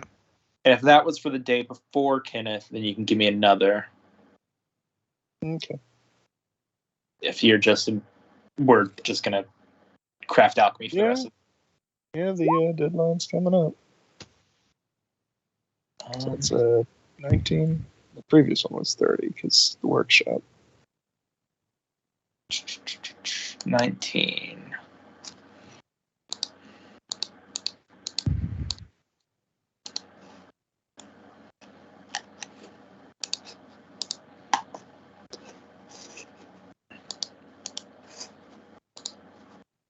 It's on the. Okay. 19 will just make the requirement of craft alchemy. Or you said it's a 19? Or is it the 17's the base roll, and then if I wasn't at my workshop, it'd be a 17. But since I'm at my workshop, I've upgraded it. It's 19. Okay, cool. Then it's a good thing that you did upgrade it, because otherwise you would not have been able to get a dose out of today. But you did, so you do.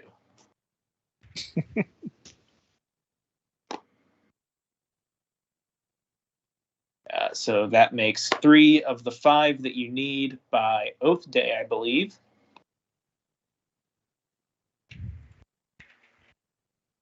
So it looks like you're in good time on that.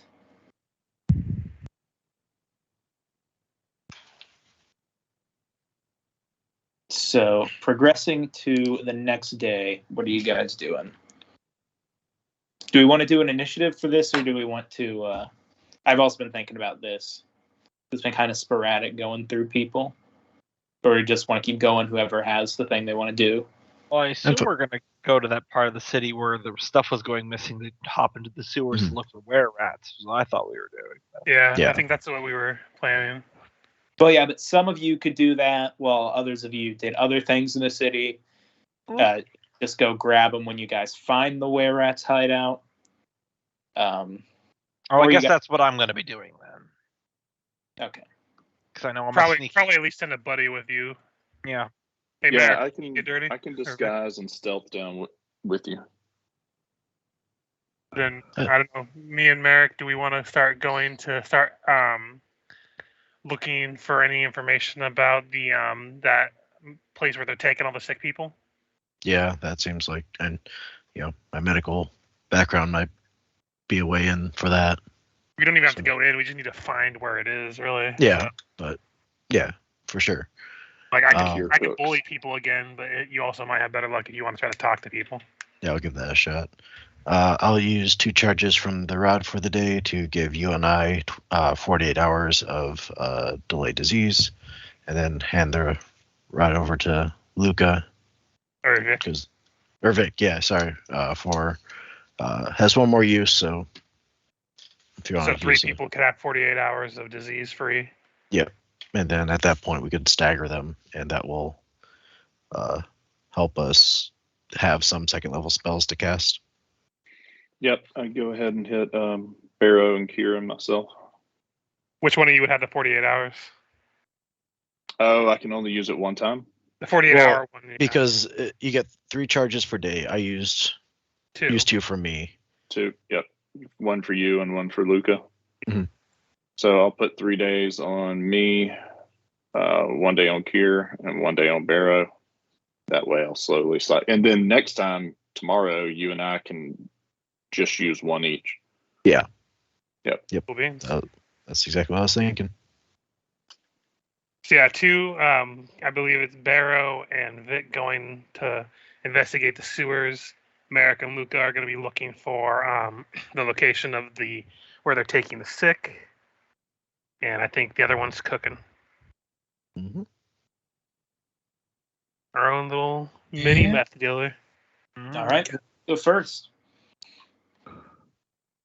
Do we want to just roll the investigation, or do we want to have the alchemy go first, since it'll probably be the fastest? I say alchemy first. Yeah, just clicked it, so 27. Yep, you definitely get your dose for the day.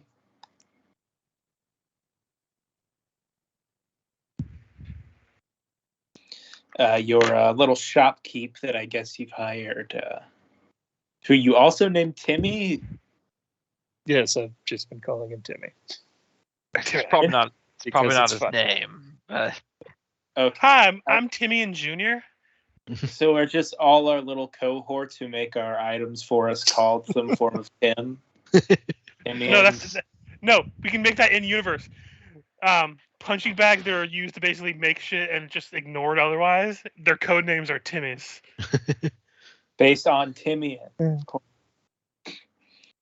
yeah, I got a Timmy back home. He's making my drugs. That weird saying I have a Timmy back home sounds weirdly sexual. Yeah, it does. That's why no one would expect his drugs. They just think you're into some weird kinky shit. Well, he also, got used for that against his will. Don't remind us. She used everybody for that. If the audience at home is wondering what we're talking about, too bad. It's gone forever into the void and no one can see it. We will continue to reference it. Just like the Jolly Green Giant. He will never return. Oh, yeah, he will. Way of the Wicked 2, Electric Boogaloo. Don't worry, he'll come again. Oh, God. Maybe in the Nasarima scene. Oh, God. He was worse than the villains you were fighting. I mean, until you went to Nazi Earth, of course, but... And even then, he was getting close. Anyways, we've had too much Nazi talk lately. Okay, it's gonna be like 3 in a row if we go on to this topic. Yeah, that's true. But yeah, Merrick, what is your diplomacy? +5. Michael, would you let us do basically good cop, bad cop, where he could use his diplomacy to aid my intimidate? Yeah, we're questioning people. He comes up all nice, sweet, like, "Hey, I was wondering if you can tell me any information." And I'm just standing behind him. You will tell us this information. So if you want to roll an 8, and if you succeed, I get a plus to mine. So I have a +11 intimidate. Yeah. Use the guidance on me. So, well, no, I'll use the guidance on you. Yeah, I'll use the guidance on you. So that will give me a +2 and a +3 because of guidance. Womp womp. I mean, I had those spectrum. Yeah, but at the same time, you don't auto-fail skill checks. I don't, but that's pretty low. I'm pretty sure the DC, like a commoner, could probably survive a 12. Is it a 12 +3, or is it 12 with a 3? It's 12 +3, so 15. Okay. 15. And what are you looking for? So let me go back to it real quick. To influence an attitude, it's 10 plus their hit dice plus their wisdom modifier. So like just an average Joe on the street, if we're asking them questions, might feel intimidated, but anyone beyond that probably would not be intimidated. And we're trying to find information about the that where they're medical. taking sick people, the medical place. We're just trying to find out the location of it. So it's up to you if that would actually affect it or not. Oh yeah, it would be perfectly public knowledge. Gotcha. But it is heavily guarded by the Grey Maidens. Yeah. To ensure that none of the infected make an escape to go on to infect others around them. What if we just put all the sick people in one place and pushed into the ocean? I think we could check out the area and scope it out and see what opportunities arise. And well, I will just mention it is a disease that kills you in 7 days. It's pretty fucking scary. Yeah, no, for sure. Do it right now. Yeah. People are letting a lot slide on the idea that they feel a little safer. Mm-hmm. Oh yes, now we all lived 3 years ago now. When people let a lot slide over a mildly worse cold. Well, this is a little worse than that. Yeah. This affects the elderly, the children, the adults. It's like everyone watched the VHS of The Ring, but without the enjoyment of watching The Ring. Yep. Okay. Well, the need for a TV. This is an easy way to make your plague sound even worse, Michael. Just say it also affects dogs. Oh, there it is. Puppies specifically. Yeah, puppies specifically are extra vulnerable to it. Man, if that was the case, it makes the beginning symptoms is it makes your puppies cry. Yep. Man, we would have such an effective lockdown if that was the case.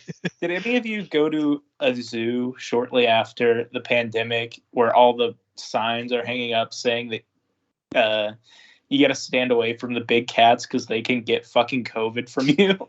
Oh, Jesus. I mean, I personally don't want to stand too close to a big cat anyway.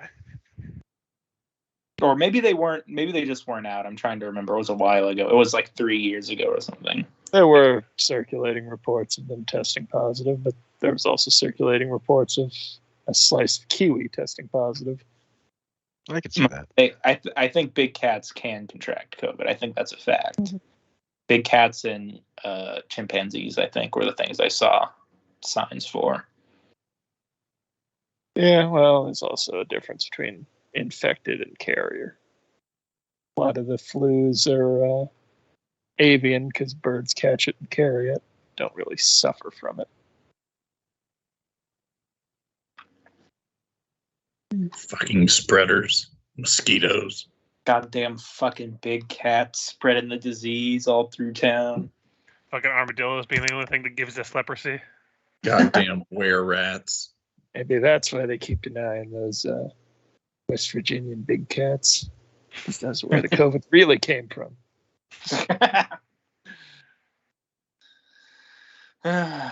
Okay. So yeah, we would be finding where the location of the hospital was and just kind of watching the area and see what's going on there. That would be pretty public information, so even with the low roll, you'd be able to see the building but not get very close. Yeah. Certainly not go through the front door. Yeah, if we lingered, we'd probably be doing this for the rest of the day. I would like to just, not linger in the same place and be obvious, but kind of just wander around the streets nearby and just keep an eye out for anyone who might have any iconography of the, holy symbols of Urgathoa. Even if it's not obvious, it would be probably a really low chance of succeeding, even if they had it somewhere on their person, like a tattoo or whatever. But just kind of keeping an eye out to see if there might be any connection. Okay, just give me a perception. 15. No, you're not going to notice anything like that. I didn't think so, but this is just what he would be doing, so I don't know if Merrick would stick around the entire time, but... Were we going to go to the site of the... Well, that's what I just said. We went to the site where the hospital is and kind of keep an eye out, and I was keeping an eye out specifically to see if I saw anyone with, holy symbols, tattoos, anything that might be connected to Urgathoa of any way. But I think I'll a low chance. That's why I said it. I think I'm going to be trying to. Is it the Gray Wardens or Gray Maidens? Gray Maidens that are securing the site? Yes, it's all Gray Maidens. And they just play nice. It looks like. Yeah, he's going to just kind of see if he could recognize anybody, and I know that they're very deeply covered up by their armor and all that stuff. But is there anybody who might sound familiar that he's worked with for a while? Can I recognize them by smell? Well, I mean, it's I know it's a long shot, but it's also kind of. You were a werebear like Gork was. I do remember Kathy back in HR. She didn't really bathe properly, and they did recruit her. So there's a chance that she might show up. Listen, I know for a fact Merrick has meticulously smelled every woman that he's worked. His hippogriff may have. I think the only one that I'd really have a chance to identify is the former stable master, or if she is still the stable master, I'm not sure. Just because they spent so much time together and all that, and maybe also be hoping that just there be some sign of recognition of him. None of them definitely don't acknowledge you. Mm-hmm. And he can give me a perception. Right.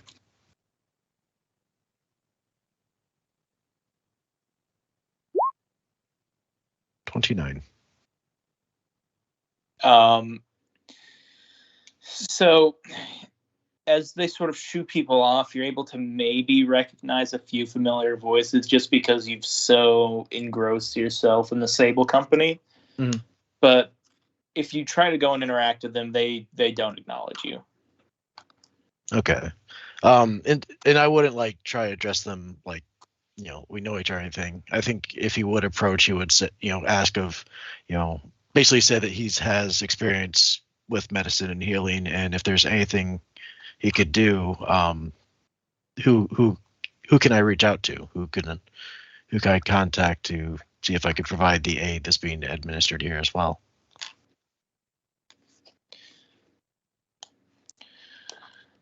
The churches of Sarenrae, Pharasma, and Asmodeus are all hard at work trying to, and Abadar are all hard at work trying to prevent the spread of the plague. If you want to help with that, you should go there. This is for the Queen's physicians.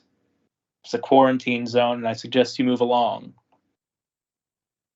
All right, very well. And he would,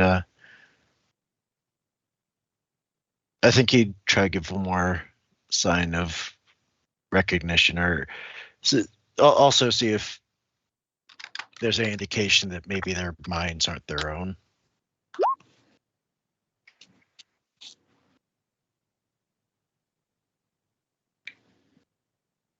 I think at this point he's trying to see if there's any indication of.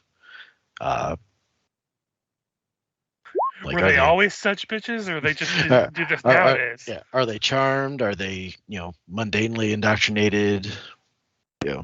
You don't get that impression. Okay.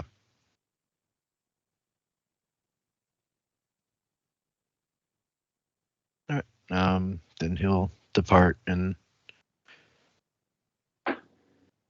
just meet up with the rest of the group whenever we get to that point.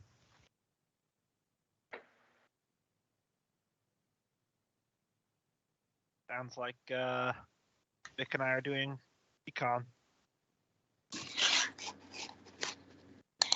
Holy shit, I've looked at this map so many times, but I've never noticed Dead Shawanti Way. Yep.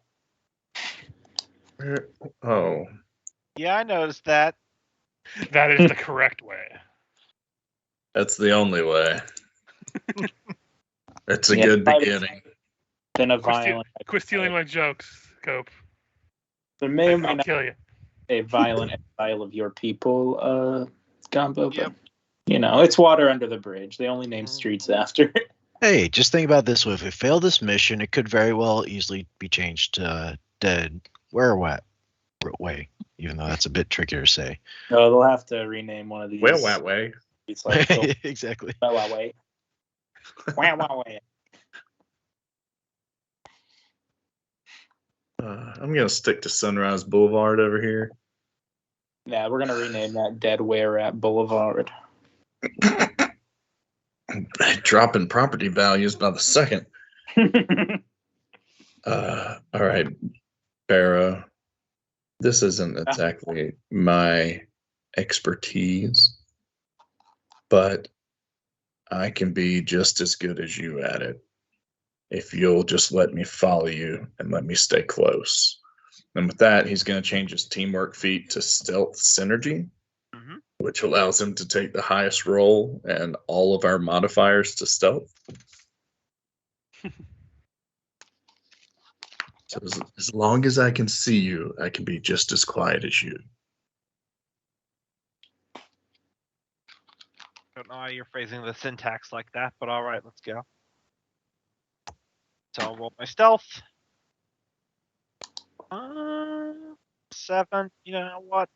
I forget. Do we still have hero points? Do you burn them to reroll, or is it just? It depends on which ability. This is Constitution. Yes. Yeah. Okay. So I'll just not keep one. 18.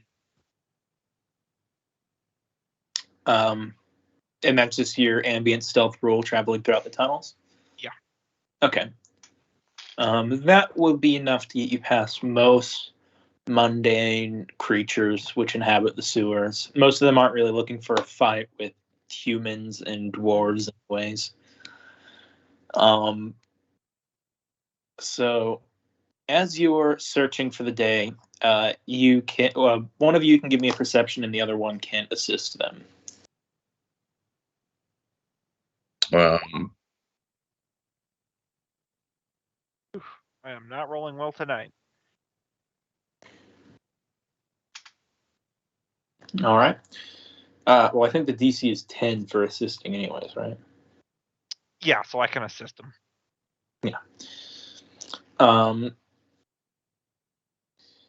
So, Vic, as you follow Barrow throughout the sewer, making sure to keep your eyes on him, you notice a pair of large tracks of rodent feet that have left tracks from the sewer's grime across the edges of these pipes that you guys are maneuvering your way through. And you see it turn around one of the corners that you guys had previously left unturned. Just gonna tap Barrow on the shoulder, point to, is it just a large volume of tracks or just a really big track? I mean, it's big for a rodent track. It looks like were-rat tracks. Gotcha. So like they stepped in the grime and then they started tracking it on their feet. Gotcha. He's gonna point to those and point down that hallway. Might not be necessary, but I'll give a survival just in case.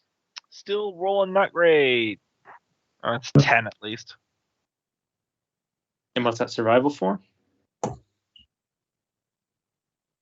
Following the tracks. Oh, yeah. You described them pretty clearly, but I was just doing it just in case. Yes. Yeah, you're able to follow the tracks pretty easily. And they lead you until they stop suddenly. So you can both give me another perception as you look around this area where the tracks have stopped. Damn. All right.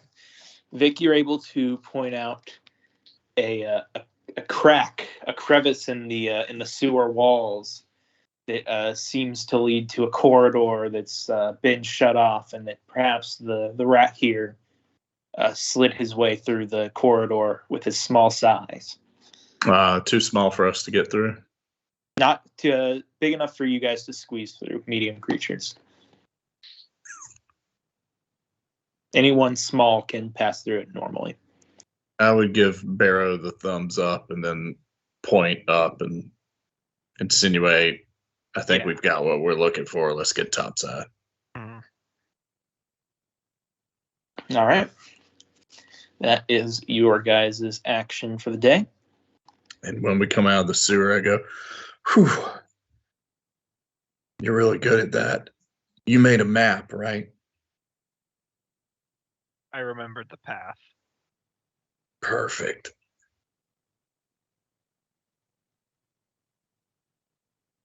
It's supposed to be a joke. Yep, it's a joke.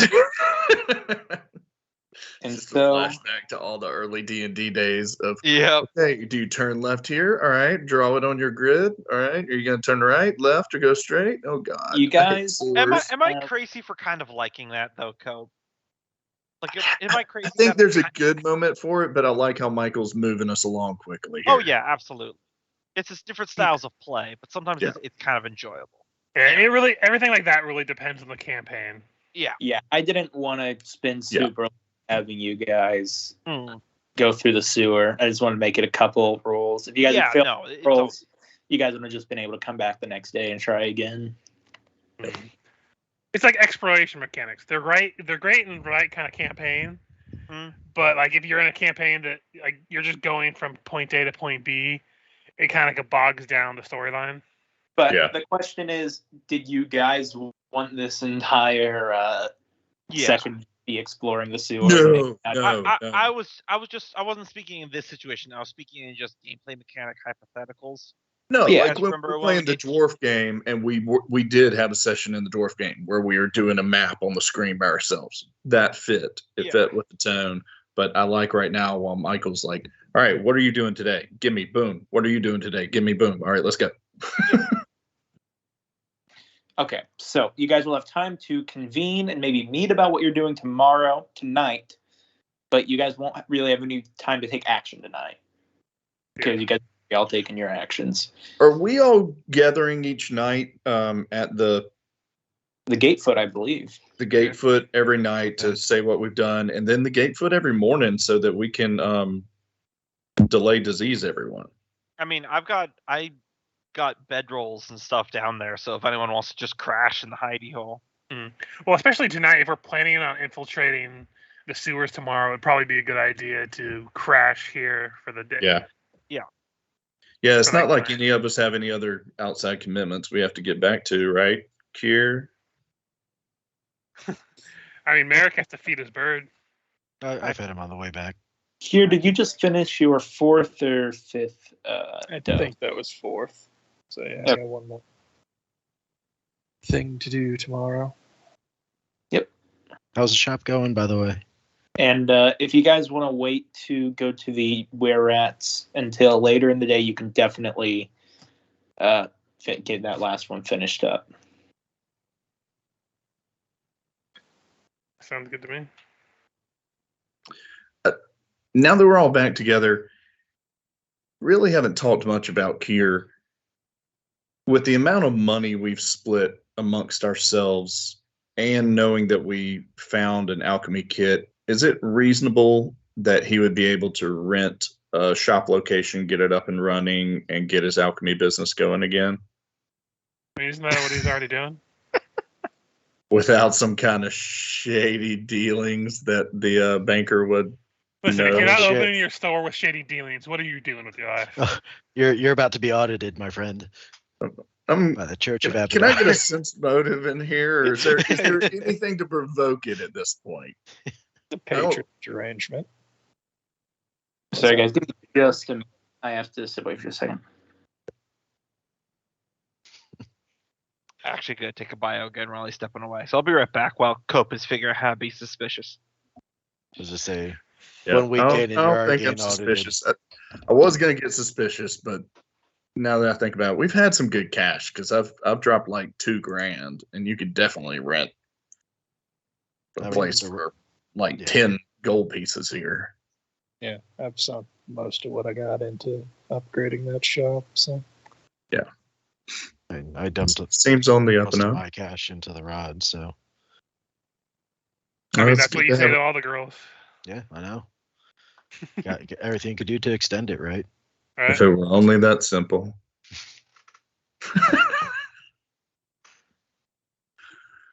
If your rod extends for more than 4 hours, please consult an alchemist. And take a picture. The last one.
I'm back.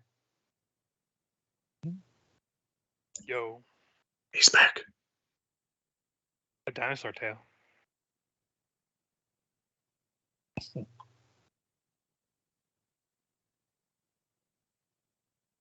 Was that one Bluth or? Probably. He was responsible for a lot of that. Uh-huh. Yeah, he has an interesting filmography.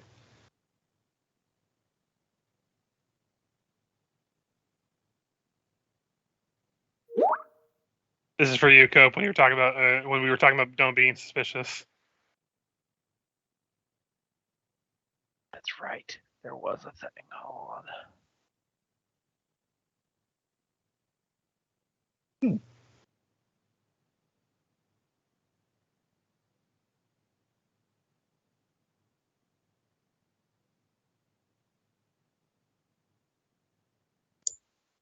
He's just got such a good side story going that it needs to come out, but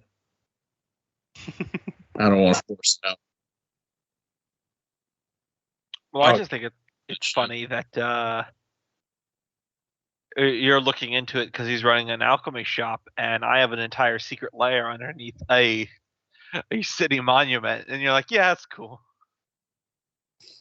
Yes, but this one's benefiting him. Yeah, it's true. Public grounds. That was funny earlier to me with the where we're at conversation. I was like, how would a neutral player approach this? Well, the weaker party's about to get really jacked up by the more forceful party. I don't know. It's weird. Neutral characters are hard for me. But the Kier thing, remember, I was Kier's banker. Yep. And I had foreclosed his previous alchemy shop. And now that he's suddenly successful again, I just thought, wait a minute, that'd be suspicious. And he'd probably have a legal claim, but I don't think they would that in depth back then. So I thought, wait a minute, would he even be suspicious? And then we kind of answered our own question after you left, Michael, because we've gotten 2,000 gold pieces. That's plenty to rent a storefront and supply it in this campaign.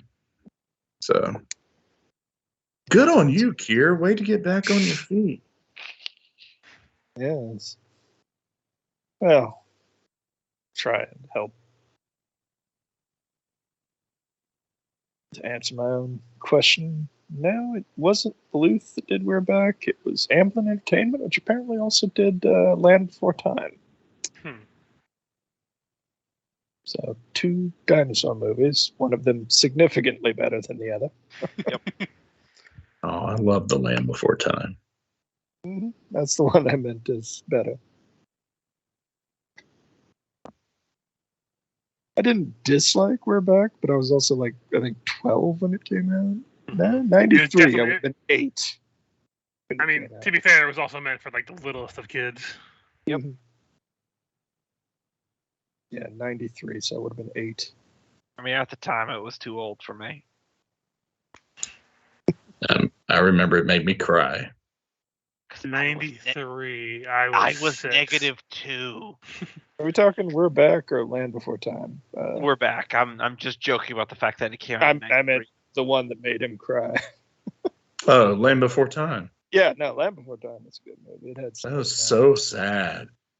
There were some moments there where everyone cried. My wife won't even watch it now. She's like, no, our daughter can't see that yet. She'll just cry. Man. Yeah, 1988. I enjoy a lot of the modern animated movies and stuff, but really looking back to the 80s and 90s ones, those ones just fucked kids up. They really did.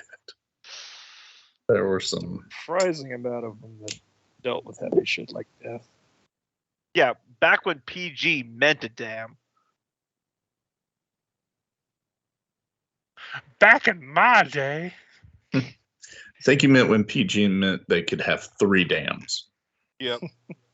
And there was murder. Yeah. Because wasn't like the original Indiana Jones PG? I want to say PG. Really?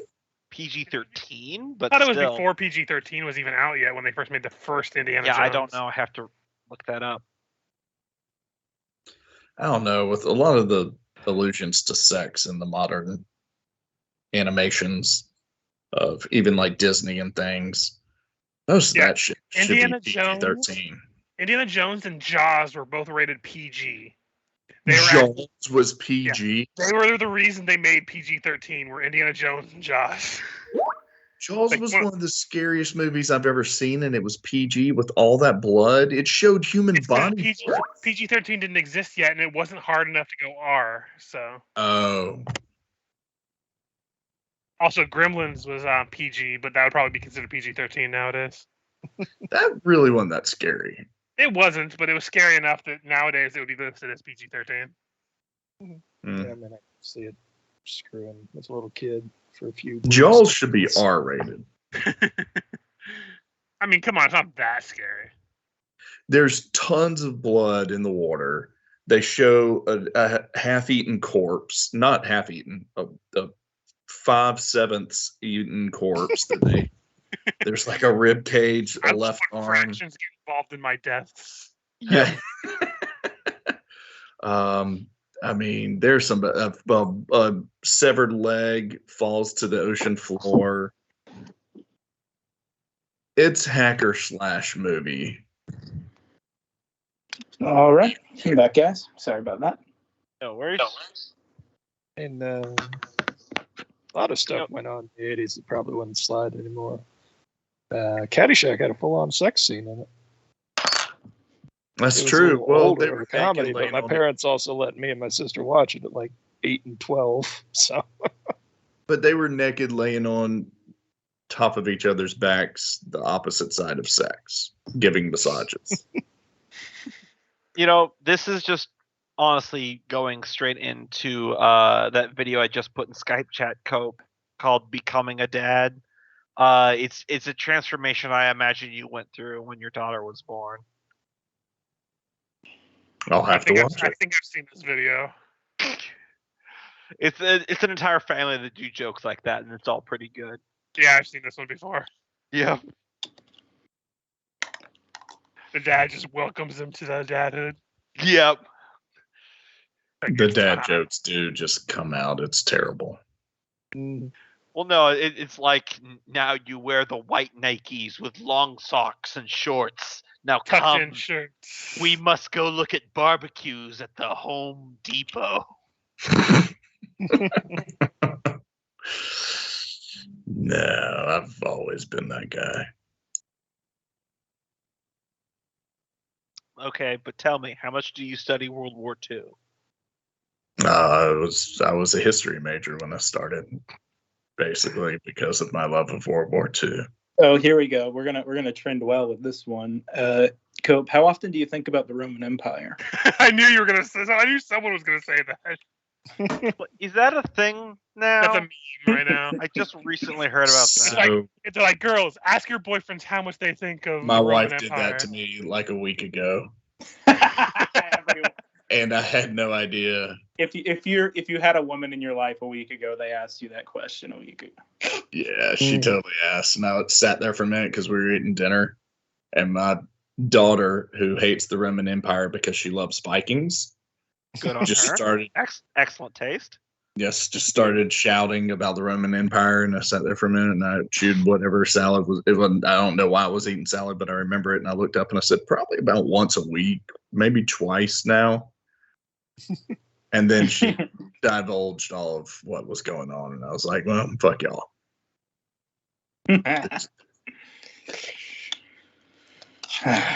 My retort was, how often does she think about early fashion? How much do you think about that best friend you don't talk to anymore? I mean, honestly, I think the Roman Empire is overrated. Yeah, kind of basic. Don't know why you're thinking about that one so much. I hit it a lot in the video games I play. Like, Jesus, are we a dictatorship? Are we a republic? Make up your goddamn mind, bro. It comes up in my Pathfinder thoughts a lot, too. About wanting to make our dwarf game a dictatorship, despite Fergus wanting to make it a republic. I think last week I mentioned, the army, when they were at leisure in the Roman Empire, helped build streets and roads.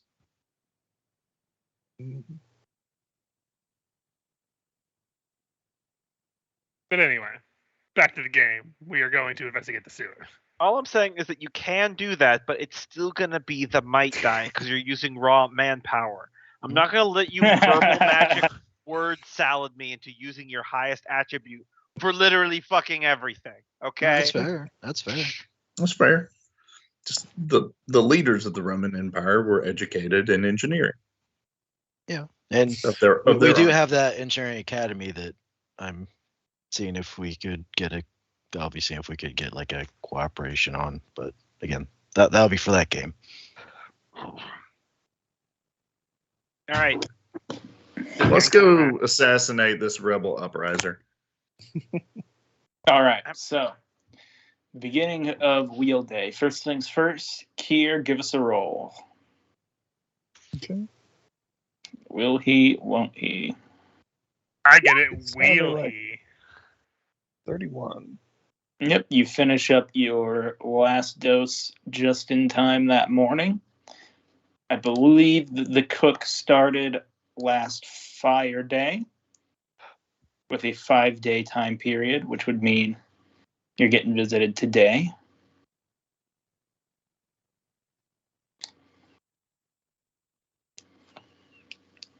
Somewhere around there. I don't know if we've been keeping that tight at timekeeping, but yeah, it was kind of between when I had the calendar up and everything, so that's what we're going to go with for right now. So at some point in the day before the others come and grab you for your little mission, the Vudrani man who you had met before visits your shop once again to collect the materials if you have them. yeah. Just finished the batch this morning. Hand him a box. The label on it for the anti-plague, but containing the stuff he wants. Okay. He takes it, and then he just places on your counter an unmarked pouch filled with 500 gold pieces. Mm-hmm. All in unsequential coins. And non-sequential coins. Unmarked even. Unmarked. No maker's mark. Actually, it's bad. They're unmarked, so they've trimmed the coins and they're unusable. These are just slugs. These are just gold nuggets. These coins are raw. Fucking raw. And then he also next to that pouch is a slightly smaller one that's just kind of leaning against it. And when you look in there, there is 1 dose of gunpowder.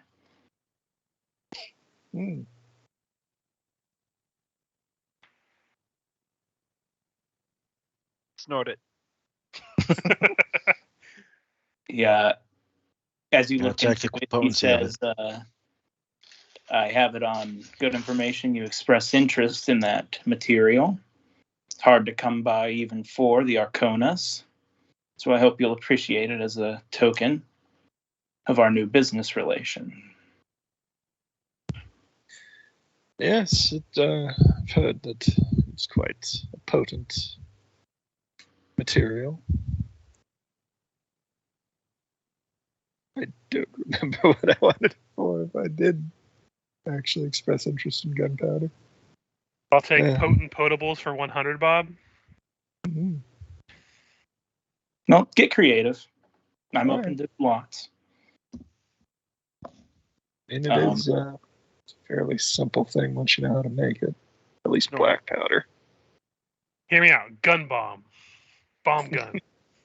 It's a bomb that Bigger explodes bomb. into more guns. You're just kicking the door and Kier's Is that just a gun pinata? No, you throw the bomb, it explodes, and outside of the explosion, a bunch of little bombs pop out and cause sequential explosions. Never expect the alchemist to show up with a grenade launcher. And he just says, I'll bring you more jobs in the future. I'm actually pretty impressed. I was trying to weed you out with the 5-day limit. And then with that, he just leaves without explanation. Mm-hmm. Well, good to know that one's a test. And that I passed, I suppose. Move the gunpowder down to the actual lab, and then I guess go meet up with the people to raid the sewers. Because skulls to crack.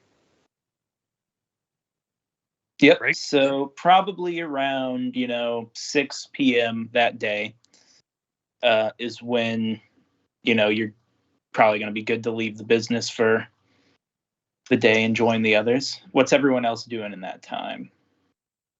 Not necessarily actions, but I mean, you all know what you're doing. Yeah. Are you gathering? What are you investigating? Probably just gathering up my stuff, restocking my sun rod that I expended when we were under the water. But other than that, really not anything beyond that. Yeah, let me see if I need to restock arrows. I have my crowbar because I imagine I have to expand that hole to fit in. Yeah, I think I'm good on arrows. Jackson would recommend to Barrow, what if we, in the wee hours of the morning, slipped over to that area and camped out in different corners to see if we see anyone coming out in the early morning? To what end? We already know they go in there.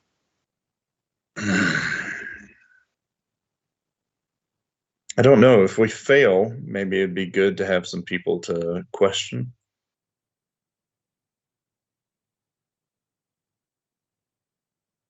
I feel like the longer we spend by that entrance, the greater chances are that we'll be discovered early, and the element of surprise will be lost. Could be. We could also get a count on their numbers. Maybe we've got it completely wrong.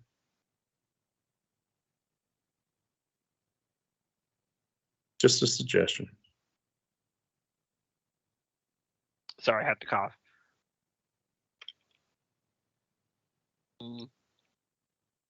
I think we're better off going in force.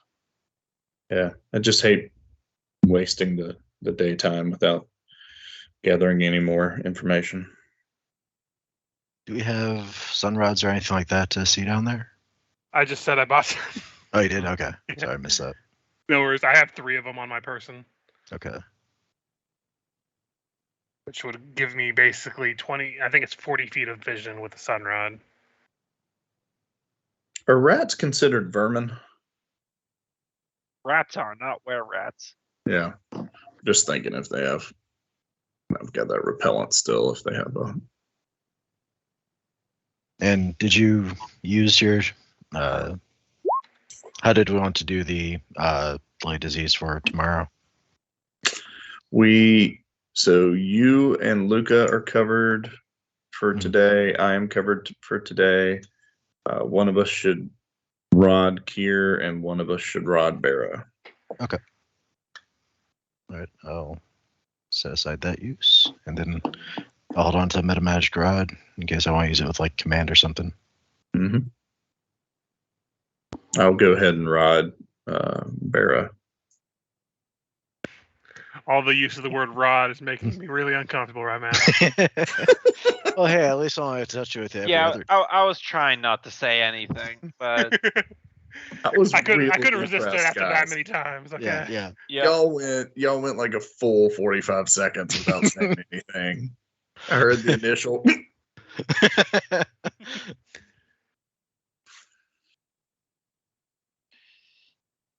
All right. So it doesn't look like any of us are doing anything really constructive before we meet back up with Kier. Yeah. Don't think so.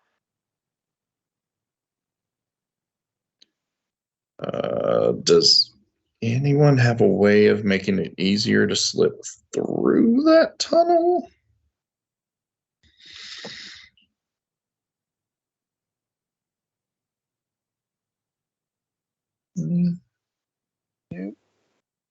I don't. Should we consult the Harrow deck for any reason?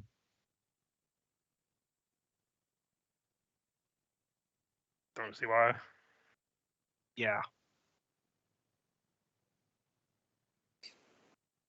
If I had time, I could brew some reduced person potions, but that's a bit overkill for what might not require too long of a thing. I got a hammer. I got a crowbar. Right. Yeah. In case we have anything we need to break down, we have the capabilities. I do leave 2 of my 5 first level extracts unassigned, so I could give out 3 of those. You said small. Reduced person? Yeah. Oh, You said small characters can move through unimpeded, right? Yeah, but I think we can still squeeze through. It depends on how deep the crevice is. We can just get right small through. Characters. Yeah, small characters can move through unimpeded. Medium characters got to squeeze. I wouldn't be opposed to taking one of those potions. That's an extract, but yeah. Well, yeah, that's what I meant. From his perspective, it seems the same. I'm gonna move one over while we're in the planning stages. Let's see how long they actually last at the moment. 5 minutes, so I do have pretty sure, let me double check. Yeah, got infusion, so I can just hand you that and you can use it when you need it, since it's only gonna last 5 minutes. Sounds good. Yes. No, it'll be tricky for me trying to fight if I'm stuck. Yeah.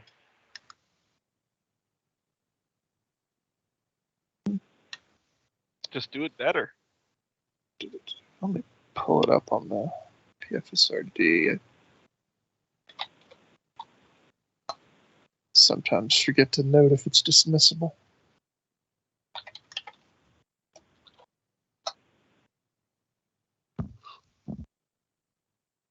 Yeah, it's dismissible. Okay.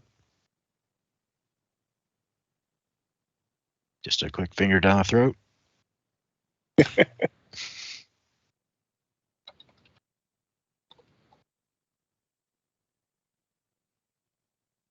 Might help. So, any other planning, or are we good to? Pretty good on my end. Yeah. Yeah, I can't think of anything else.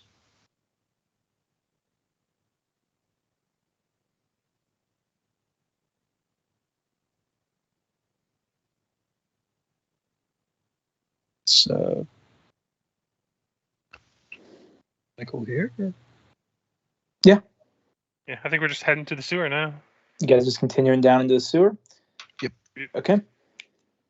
As you guys squeeze through, you quickly pop out the other end in what seems to be a section of the sewer that is isolated or cut off, maybe not needed anymore, or had some improvements done on another level. But you are in another pipe, it seems, that you need to traverse.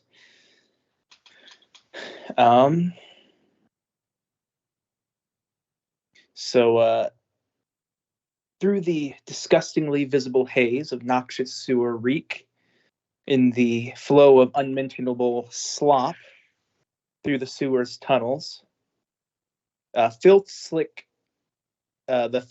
channeled expectedly forks. Most of the muck continues on its expected path, but a small stream of ooze diverts off the path through a wide left through the moldy masonry wall and a man-sized crack cuts deep into the rock behind the wall, and whiffs of white smoke issue forth. Like maybe there's a fire or something coming from the alcove.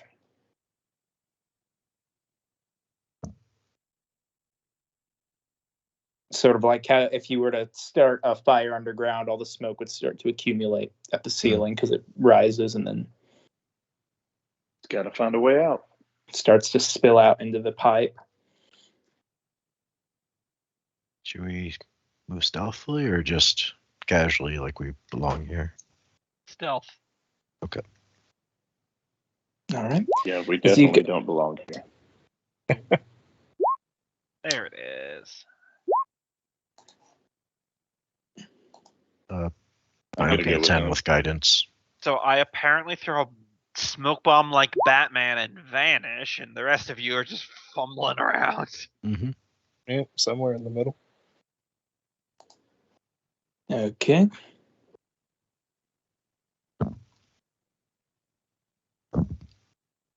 So we're just going to do a quick roll to see if something notices you, which you'll just know because I'm just going to roll it from the character sheet. Hey, it's our buddy. So you see, as you continue down this tunnel, there's a sewer grate. And behind it, you didn't initially see it because it blends in so well with the refuse. But skulking up towards the grate is another one of the Audiogs you guys have become so accustomed to. And it doesn't appear initially harmful, as it cannot reach you currently because it is separated by the sewer gate. But he does say,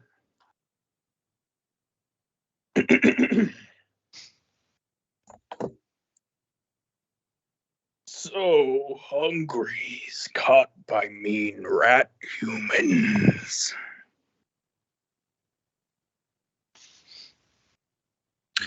Do we recognize him? No. You don't recognize the Audiotic. Do you? No, this is Adiog Montoya. We killed his father, prepared to die. Oh, I see how it is. All Adiog sewer beasts look alike. He said Rappo take many foods. I don't know. I didn't hear what he said. He said that he was caught by the mean rat humans. Okay. Well, it means we're on the right track. Definitely don't want to let him out.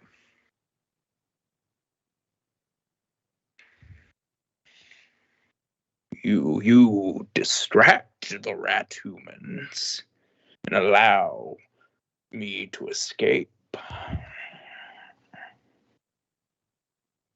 It would help the sewer system.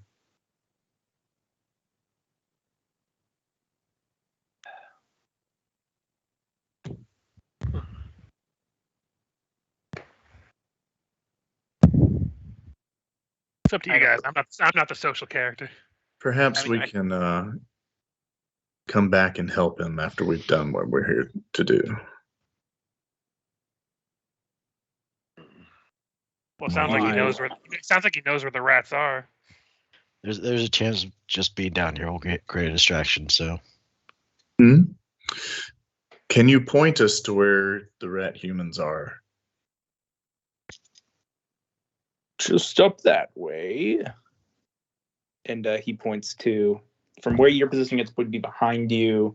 You kind of had to walk past it from where all the gunk is coming out of to get to the grate. Mm-hmm. There's another alcove which will lead you into a larger chamber. But he says, he points at Luca with one tentacle and goes, "You look strong. Lift the grate. Let me escape." We'll think about it if your information turns out to be correct, and I'm going to bluff.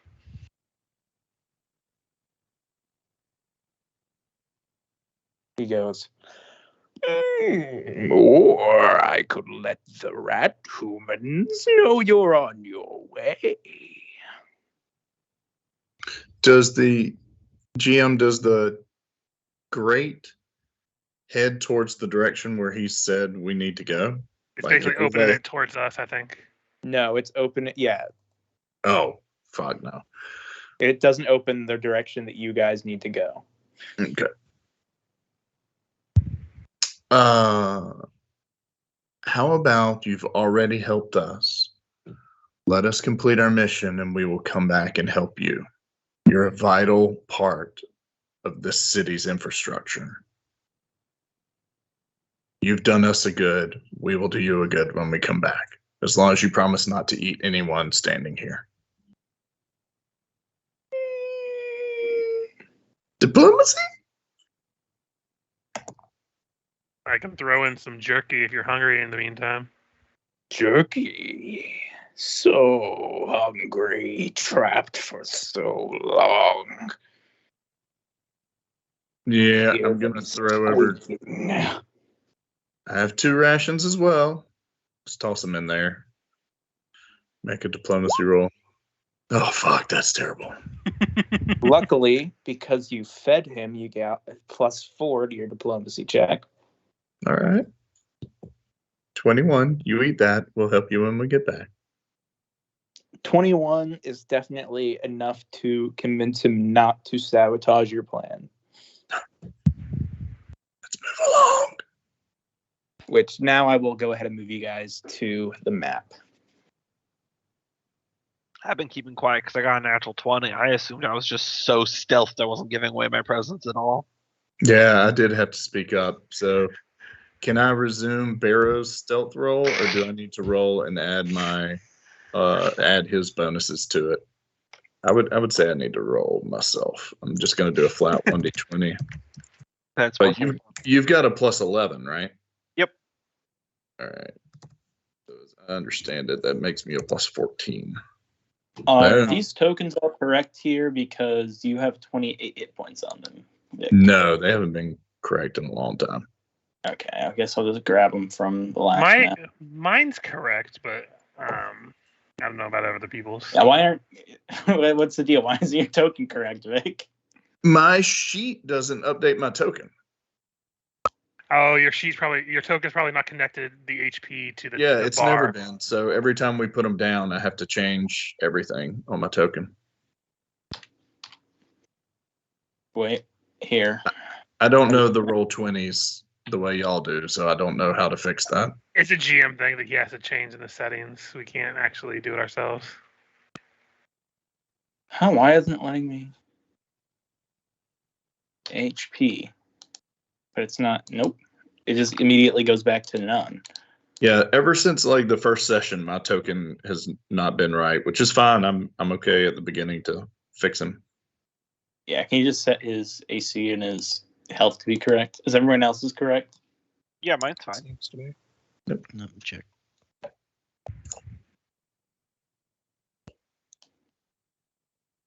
Yeah, mine's good. I think, yeah, I gave you all vision last time.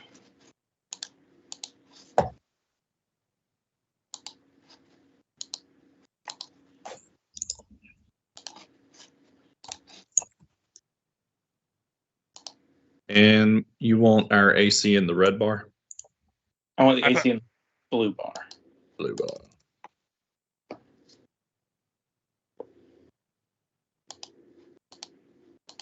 Cool. Copy you guys over, and then I'll position you and let you in. Didn't update any doors. Luckily, no doors down here. So.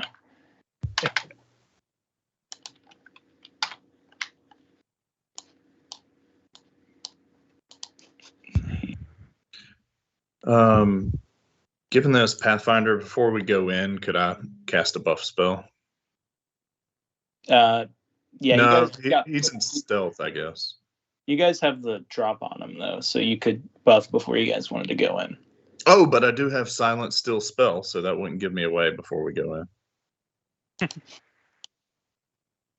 I really wanted to get that just because we talked about it, and it just makes sense for an Inquisitor. So, does anyone know what's going on? These tokens are supposed to have vision, but I'm clicking. Do you have vision? You have vision enabled, and you have the vision distance set. Vision is turned on. Vision distance. It should have a thing underneath the vision where you can put in like 30 feet, 20 feet. Okay. And then for my token, you would want to put emits light for 30 feet and then dim light for 30 feet after that. Because I have a sun rod on. And man, there's not a way for you guys to edit that yourself, huh? No. Okay. So down here, so I'm guessing do you guys go down with torches? I'm going down with the sun rod. So sun rod. So you have to do the emit light and then set the distance for 30, and then second vision that's lower for dim light for another 30. Yep. No, just got 60-foot dark vision. 30, save. Okay. You've got the 60-foot dark vision. So set that to 60. 60. Let me set it to...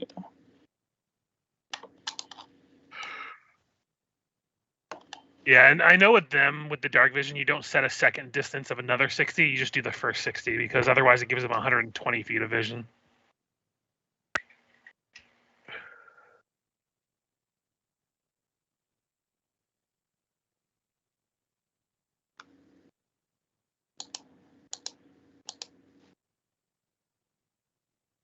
Yes, night vision, 60 feet. Save settings. Okay. Then I believe everyone else, how far can they see? Vic has 60 dark vision.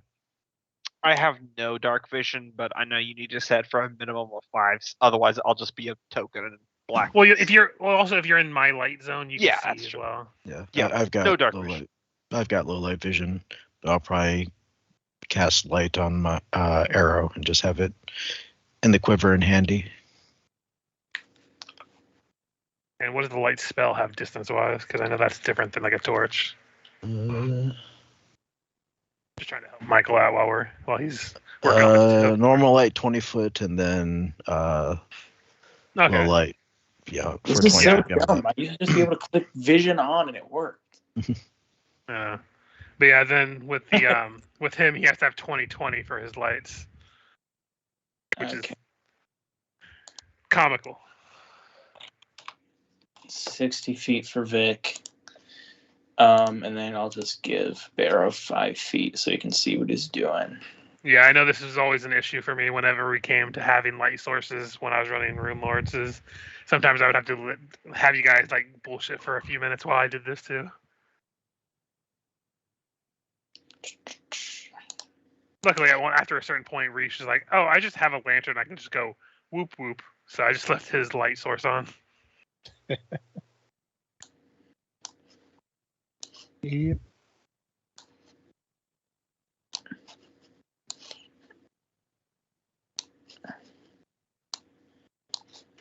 All right.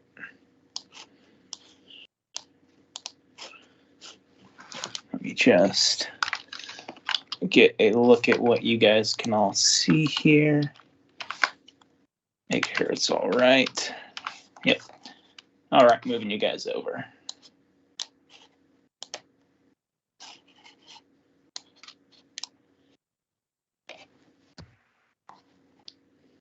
Audio.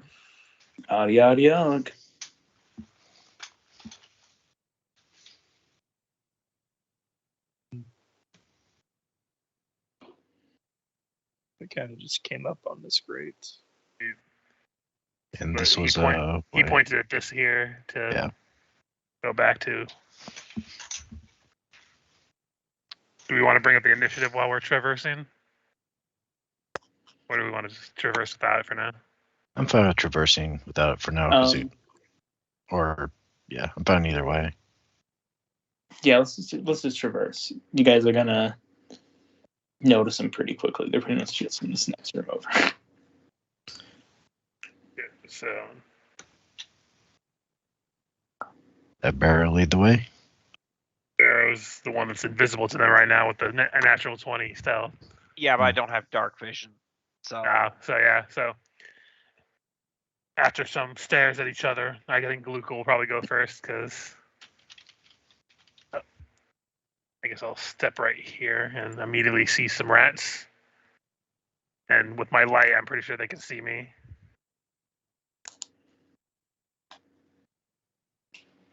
What was your stealth? Did you roll one? 10. So unless they have negative perception, they see me. Yeah, let me see. Their perception would be 10. So that their perception. So yeah, even on best day, there you're not getting by them, I think. Yeah, I have a -3 to stealth. I wasn't gonna stealth, so I believe fight's on. Or are they actually acting antagonistic towards us yet? They're basically going to shout out to each other that there are intruders who've made their way into their den. And yeah, I think I'm going to have us roll initiative, actually. I think now's a good time. Mm-hmm. I didn't mean to hit intimidate. Not necessarily meaning you guys have to do combat. That's good, because we're not fleet the foot for this one. I would say you've consistently got like the worst initiative every time we have an initiative tracker. Yep. I mean, I can't say I'm much better right now. I got one higher. That was a 2. So Mine was a 3.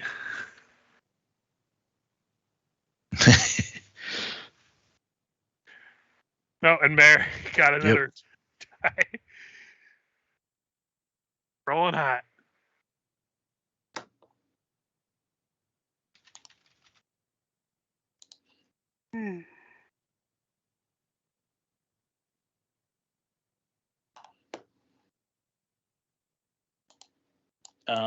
And also stepping there, you are going to activate a trap, I believe. Shit. Do I save to it or? I'm just looking here. Give me just a second.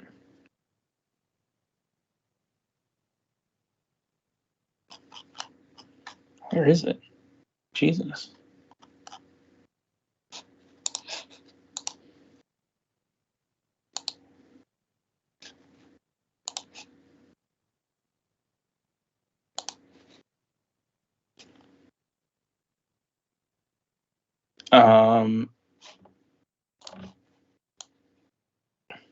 Oh, why is it in 1 feet increments?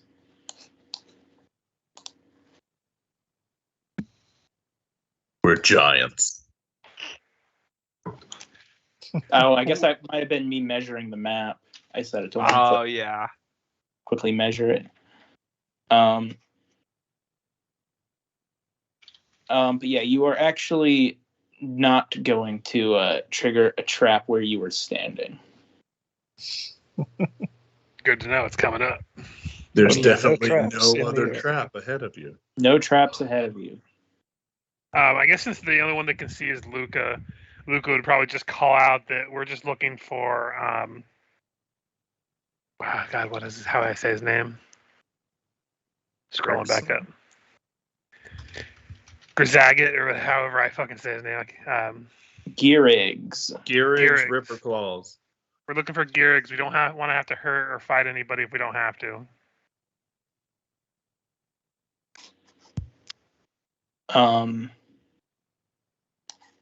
You see them. They'll conversate with each other, discuss it over with the two of them before saying. One of them calls out, "If you want to speak with Gearrigs, you must drop your weapons."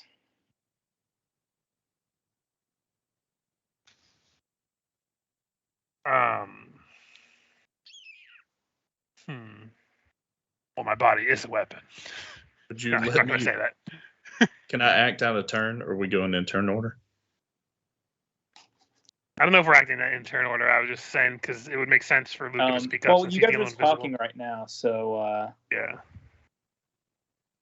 We'll just say right now for the sake of. Actually, no. I don't know how I want to do this. Actually, what do you guys think? I was gonna suggest when I hear this conversation going on, I was gonna walk up there with the option of diplomacy. I was gonna go try and help Luca. Okay. Also, Vic, I don't think you're on the initiative tracker yet. I didn't think you had to touch your token anymore. No, you do. You do. You do. It sometimes is able to take a guess at it, but it doesn't always work. Especially when your token was the one having issues a minute ago. Yeah, that's true. Relying on your token to do anything, Jesus. Look, I'm trying to take pills for it, but damn.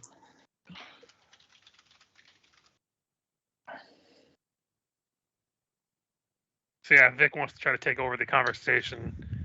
I don't think we really need to be initiative for that, but that's up to you. Yeah, we'll stay out of the initiative for now. He'd withgo his stealth from Barrow and walk up. Oh God, can't see him. That's into a wall.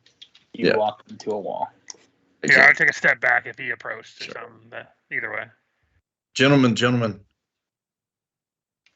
Okay, you guys don't know there's a trap there. Just put it out there. Trap where?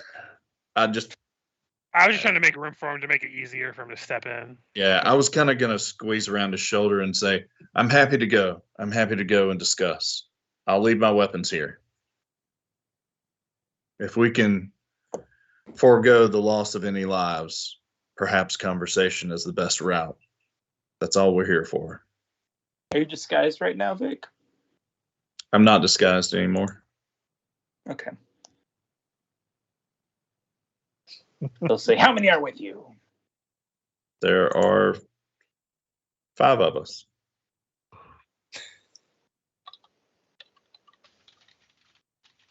Why do 5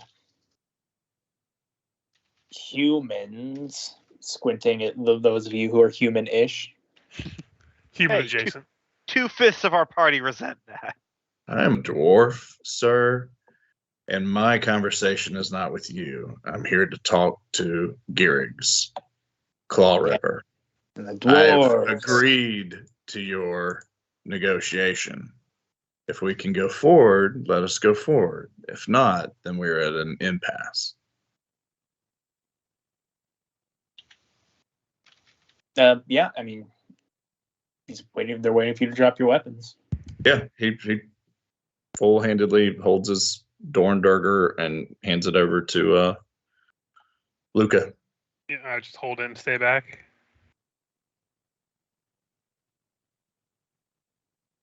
May I proceed in safety? Yep. They tell you to step forward, up and out this way. All right.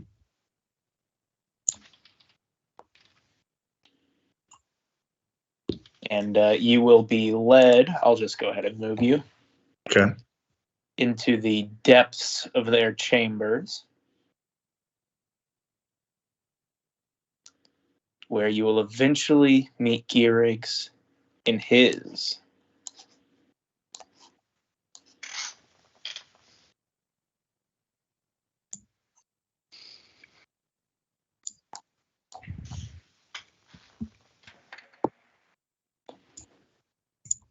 So as you walk in, Gearrigs gives you a snarl and he'll say,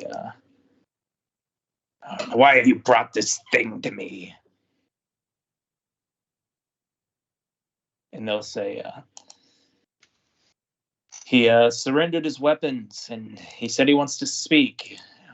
We didn't think it was worth starting a fight over if we didn't have to. To which point, Geards will snap and say, that's where you're wrong. They could go and tell anyone about this place, and then our entire plans would be foiled. Then he would look at Vic and he would go, well, since you are here, what do you want to say? Garrick's Ripper Claws. I am here with a proposal. Options that may help you in what I think is your plan. There are going-ons above where pestilence is being spread. It's happening to your folks. And I fear if you come out in an uprising right now, it's only going to be viewed by the top dwellers as a plague that your people have brought. And they are going to be the scapegoats for those who are truly behind it. Now, I'm a neutral party amongst this city. I'm a priest of Abadar. I want only for the city to do well. I only want civilization to grow and thrive. And so I feel for your people because I feel that you don't have the option to do either here. So I'm willing to work with you and bring you this information so that it can benefit you. And I'll say either perhaps my team can help you find a better location where you don't have topsiders consistently berating your people, or perhaps you could delay your plans until we could figure out who's truly behind this pestilence and help both of our people.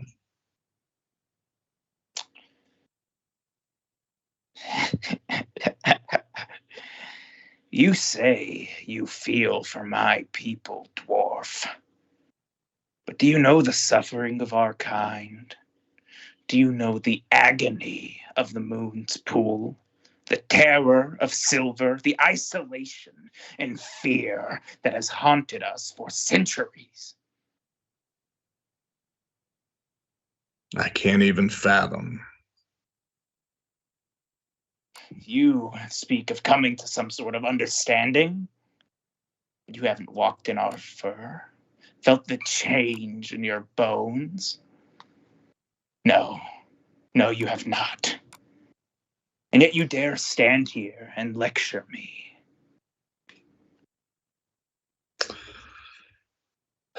My great Gearigs, all I come is to bring you off information and some options in which we might be able to work together.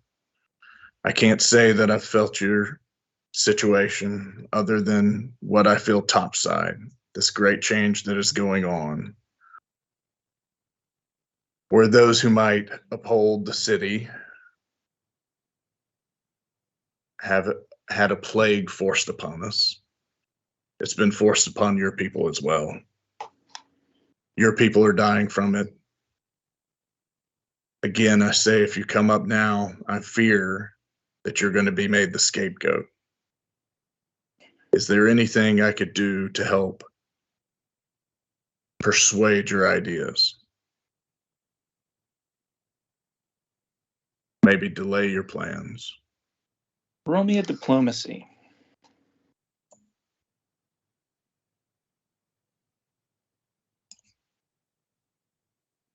Going to use Silver Tongue Haggler.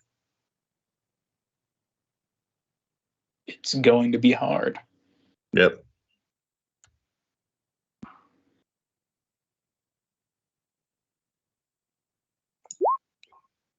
Can I get a reroll? Do we have any ways we can reroll in this system? You could burn your arrow point, but you only got one. I have one. I'll burn it.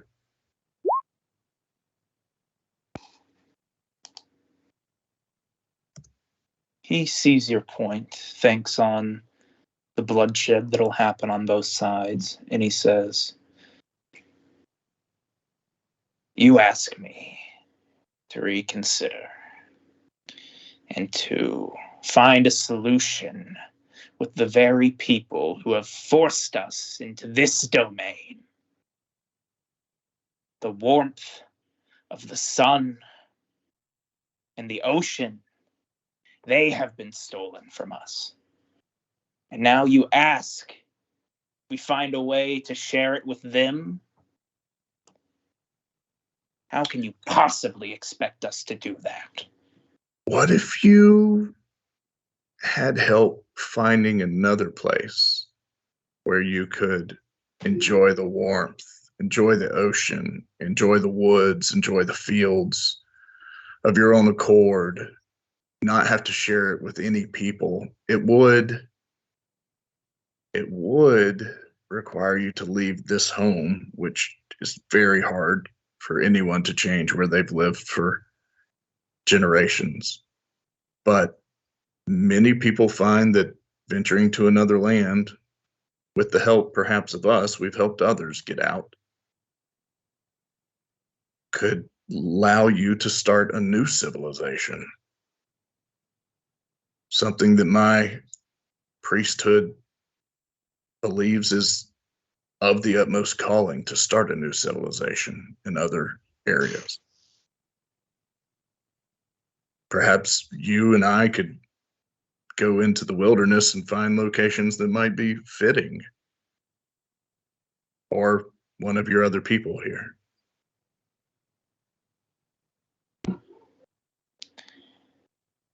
And of our men, women, and children who have been destroyed, killed in the most gruesome ways by the humans above, we are just expected to forgive them? I don't ask you to forget your hate, forget your desire of vengeance.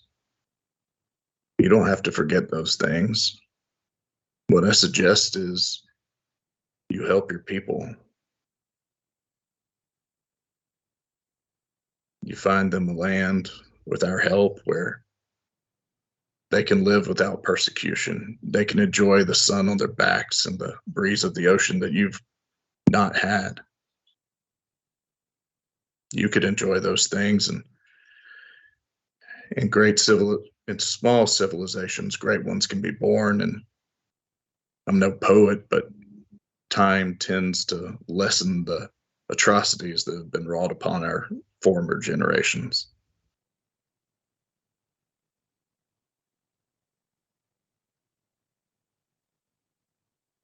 Especially if that time is spent in a life better than what they had and what we had. What is your name? I'm Vic Hammerhand, priest of Abadar.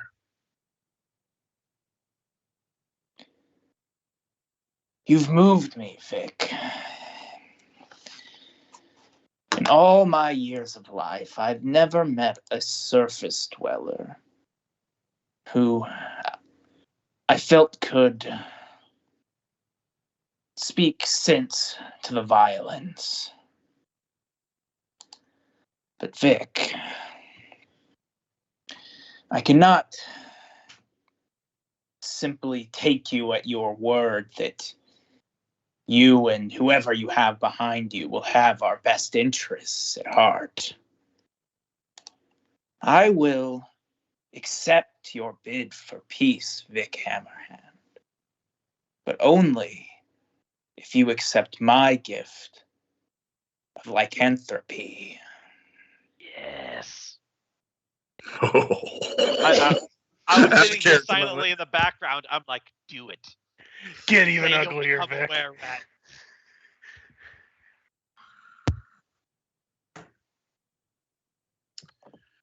I have to admit, I know very little of.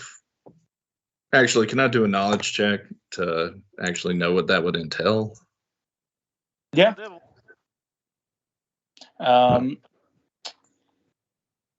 What do you guys think? First, I want to knowledge religion to know if that'd be against my God for some reason. I don't think it is. Yeah, I'll have to look it up, but I don't think it is. Because I'm just gonna say this for like context.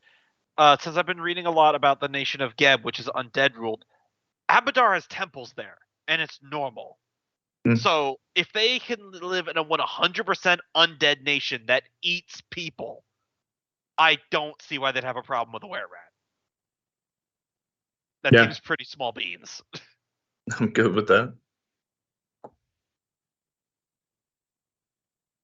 You join us, and I can trust you will have our best interests at heart. Oh, sorry. The other knowledge. Okay. Yeah, I wanted to know what the hell would that do to me? Do I know from like knowledge? It would turn you into a were-rat, so it would give you the ability to change forms, would probably cause some complications during the full moon, and there is the slight possibility that you lose all agency during your transformation and start to just kill people. Okay, but that's only during the full moon, right? Otherwise, I can control when I change. There's a really nice corruption rules. Yeah. If you're interested, Michael, for this, that makes characters getting lycanthropy really nice. But otherwise, it's just remove curse, right? Very much.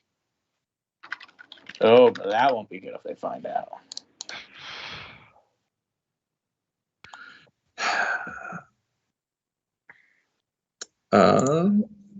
Sorry, I've got my screen stuff. Yeah, that's why I have my my house rule about lycanthropy. So, Garrix, I'll say this as a token of goodwill. I will accept what you offer, but I cannot join you here. I have work to do with my team to further what I have suggested. But I also need a clear answer. Are you interested in relocating and not causing an uprising here? We will relocate if you provide us with a place to relocate us to, Vic. This is simply a method of making sure that you are unable to cut and run. Then I agree to your terms.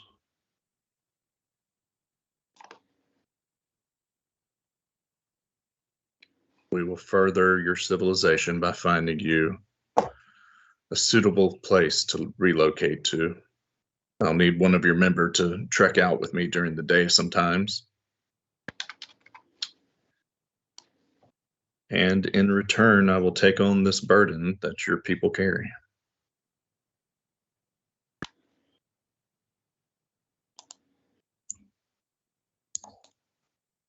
All right, he bites you on the arm. Could you do that between my toes? I really don't want to see my comrades to see the track marks. Too late. Too late. So you can roll a fortitude save if you want. I will also let you automatically fail it if you want, whatever you want. I mean, I'll roll. He doesn't know whether it takes place or not, right? If I don't have to go through paying for a cure, that'd be great. 24. Doesn't feel like it took. Let me bite you a couple more times. Well, I don't know whether it happened or not. I trust you'll allow us back in here, or allow me at least back in here when I feel like I've found a suitable location to have some of your members scout out with me. And then we'll work on further details. In the meantime, let's keep the peace. We know of this quaint little, slightly cursed island off the coast. You know, not to be the guy who reminds the teachers that we have homework, but isn't there a full moon tonight? Oh, it was 2 nights ago. It lasts for 3 nights. It lasts for a few days. And we lost our Michael. Oh. Shh, he didn't hear that. He might not remember. Come on, do it. Go full were-rat. I put it out there, but getting the role, it gave it. I showed the. Ooh, we could have a special place in the footpad for when in most rats out. fiction. In most fiction, where doesn't take effect immediately anyway. Yeah. So there's a good chance that he the would next just cycle. yeah. It's not always like, oh, you get bit, you're immediately a werewolf person. Yep. I mean, so as far as the guy knows, he bit him. He's going to become a lycanthrope. I mean, even if he doesn't become one, that still shows a measure of good faith anyway, really. Yeah. Oh, yeah. It does, I think. Also, the good news is that of lycanthropes, were-rats, when they go out on the full moon, are by far and away the least ferocious and aggressive. Mm-hmm. I mean, they're rats. What can they do? They're rats. They're natural scavengers. Come back, your place is just a giant nest of just stuff you've hoarded. Which is weirdly on character. Wait, why is my house cleaner? Yeah, what? Hold on. I didn't shit anywhere in my room. Wait, all of my shinies are on the desk so I can look at them. Why I know are they where not everything is around? now. Oh, I'm starting to like this. You could. I'm sure Michael will let you retroactively fail that roll. Yeah, that's so good for an Abadar. I didn't even think about that. Also, think about it this way: a fucking hoarding rat. 2 more levels, you can remove the curse yourself. I'm pretty sure as Inquisitor. So. Yep. Okay. Sorry about that. Michael, they started saying things. I will willfully fail this roll if you'll let me retcon that, because there's nothing funnier than a hoarding rat of Abadar, like stealing shinies from people and building a little nest. Okay, I was gonna say anyways that when you said that you would need to come back, the Gearix would say yes, you should come back. In fact, he'll want you to come back periodically to make sure the curse is taking. So either way. Yep. Well, then let's just let it go. So yeah, we'll just say that it does take for dramatic reasons.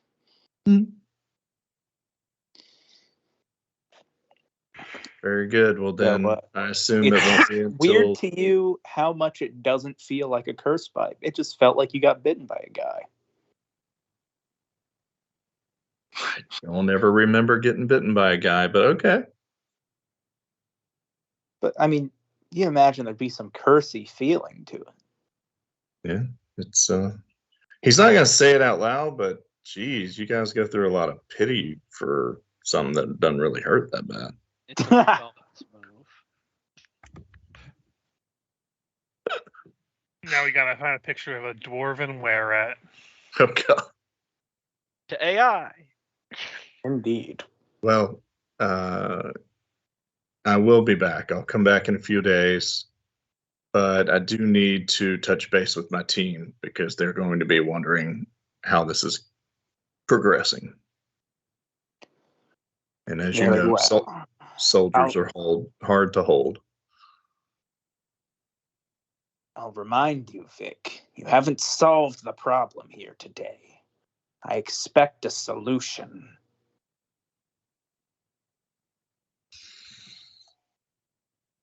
I will come up with one. You impress me, Gearix.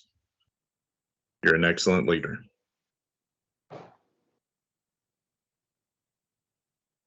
And with that, the 2 were-rats behind you will file out, and you guys will have resolved the were-rat uprising, at least for now. Wait, can we have this interaction when I come back to Barrow and Luca? At least until next Tuesday. Gentlemen, no need to go in. I think I've talked them into trying to relocate and staying peaceful for now. Oh, that's fantastic. Your arm is bleeding. Well, it's a rough area in there. Do I need to roll a heal check to see if it's a were rat bite, or is it just pretty obvious? Come on, couldn't I have wrapped it up before I went out? Well, in my identifying this a bite point, mark, I I wrap it got up a and 9 like, and a 7, so jagged I edges. will not question it. I am going to let Vic say if he wanted to cover it or not. Yeah, I know. Okay. I'm gonna let those two question, and before anybody else sees it, I'll go ahead and wrap it up. Yes, thank you. Dude, I got look. They were a little rough going in. I got jostled around a bit, but after talking to Gearigs, it was fine. As you before you left, as you were wrapping your arm up, and you leave Gearigs, he and you think that he's not going to speak anymore. Right at the last second, as you leave the corridor, he says, "Get used to it." Indeed, I'll be back.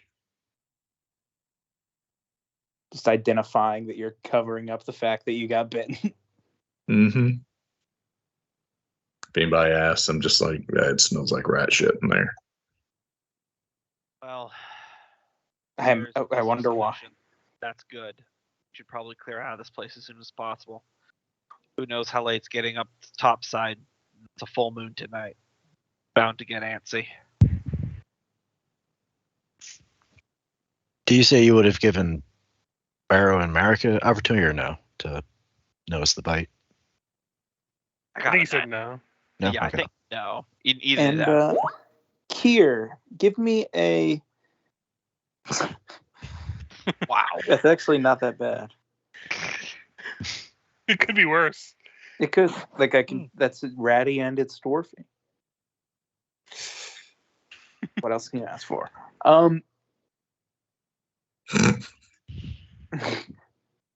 Sorry. That completely knocked me off. Yeah, Richard my does train of that. thought. I'm sorry. I've had that happen where I'm trying to do like a big dramatic speech and everyone's shit posting in the Roll20 chat or their own joke conversation. And it's completely messing with me. Luckily, we got through most of the dramatics with Gearigs and Vic without me dropping call or Richard sending a funny meme in the chat. I'll behave, I promise. So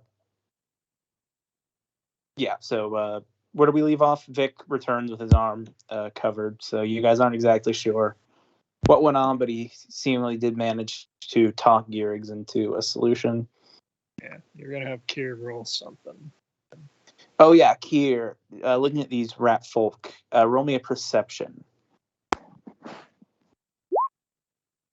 Yeah, pretty bad. So 16. 16. You were the only one who could notice this. You see in those tokens, they've got those pouches all on their uniforms there. And in those pouches, you see a couple little red vials on a few of them that you might recognize as vials of Zerk. Well, that's a coincidence. Wonder if it's a rival or if they're the ones buying it from the noble. Oh God, turf war.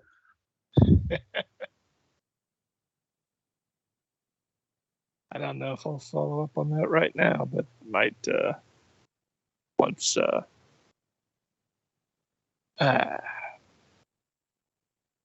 Vic mentions he'll be coming back down here, I'll resolve to ask him later to ask them about it.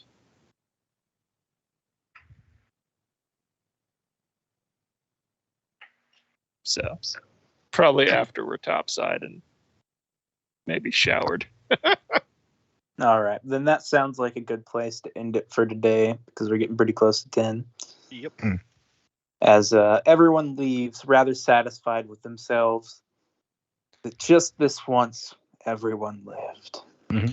And then the Adiog even lived. So yeah, well, at least until the rats eat them. Oh eat yeah, them do you guys let the Adiog go, or do you? Oh hell no! I'm very firmly against that. He just sees us all walk away and then just never come back. Son of the bitch. He goes, I'm hungry. Sorry, but the past two have not been kind to us, so. Well, the past two are the same guy, I'm pretty sure. I know, all audios look the same to me. They look like. They're not the same guy. They're just all the same. I whispered to him, we can't this time, but we'll free you in the end. Your use in the sewer is very valuable, and you should always stay in the sewer.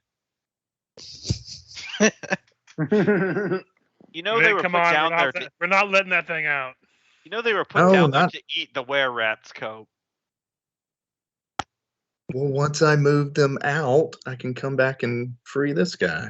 Then they'll come up and eat everything else because there's no more rats to eat. No, they eat the poop in the sewers, guys. They're here for the sewers. There was just that one situation where one got out because they broke the sewer and it was able to crawl out. Look, we get backups in the plumbing, all right? You got all the problems of a major city and the change of royalty. I'm pretty sure the Yadiogs are not eating shit, so I think we're done here. God, it's hell. Anyway, is anyone really craving cheese right now? What is that smell? I'm gonna go run on a wheel. When do the buck teeth come in? I'm sorry, Vic, are you actively pissing as we're walking right now? No, goddammit, but I just shit. Just leaving like a trail of constant piss for eagles to follow? We're gonna have fun with where we're at, Vic. Oh god. Until he tries to bite us all and kill us. But nobody knows. It's all okay. It's gonna be a shame when we have to put down our cleric. I gotta say, those diplomacy rolls are pretty good. It's pretty fucking hard to convince that guy not to want to kill all of you. Yeah, well done. That fantastic role play. I rolled a 19, and so the 19 modified up to a 34. I was already getting ready to do the failure result, anyways. Yep. And then you re-rolled it, and you got like a fucking 39 or something. 34. 34. Fuck yeah. 35's my max, so that was as good as it gets. Oh. With it does not get much better than the result you got. Yeah, good use of the hero. Which made me laugh because when Kier at that last roll, you said, "Kier, give me a perception." And he rolled a 16. We're only level 5. And Kenneth was like, well, that's a shitty roll. Well, yeah, because we're rolling 29 hills over here, 34 diplomacies, and we forget a 16 for a 5th level character is a pretty damn good roll. I have said it before, and I'll say it again. We often forget that we've been playing Pathfinder First Edition for so long. We are really good at building characters. Yeah. Even not trying, we wind up doing okay. Yeah, like Gork was a 100% just for the funds build, and he still did 150, 200 damage in a 1 full attack. Yeah. And not only that, but that was the one that you multied into a bunch of strength classes, right? Oh no, that was only shifter and fighter. That was it. Oh Jesus. Yeah, that was just shifter and fighter. I didn't even do anything cheesy like monk or anything. Nope. It was I just did 10 levels of shifter and then I switched to fighter just because the future shifter bonuses, while good, were just not wowing me. Yeah, they weren't cool, so I just switched to fighter because it gave me more feats. Well, I mean, hell, even with this, my fighter build, my whole build is running over people, but it's still not that bad. And that's the other thing, though, is we also have that accidental synergy where you guys are just playing so well. That was just the perfect happenstance of both of us. No communication, by the way, between me and Gombo at all. Magical. Zero. That was magical. And then all of a sudden we had that fight, and we're both basically doing the same thing, but opposite.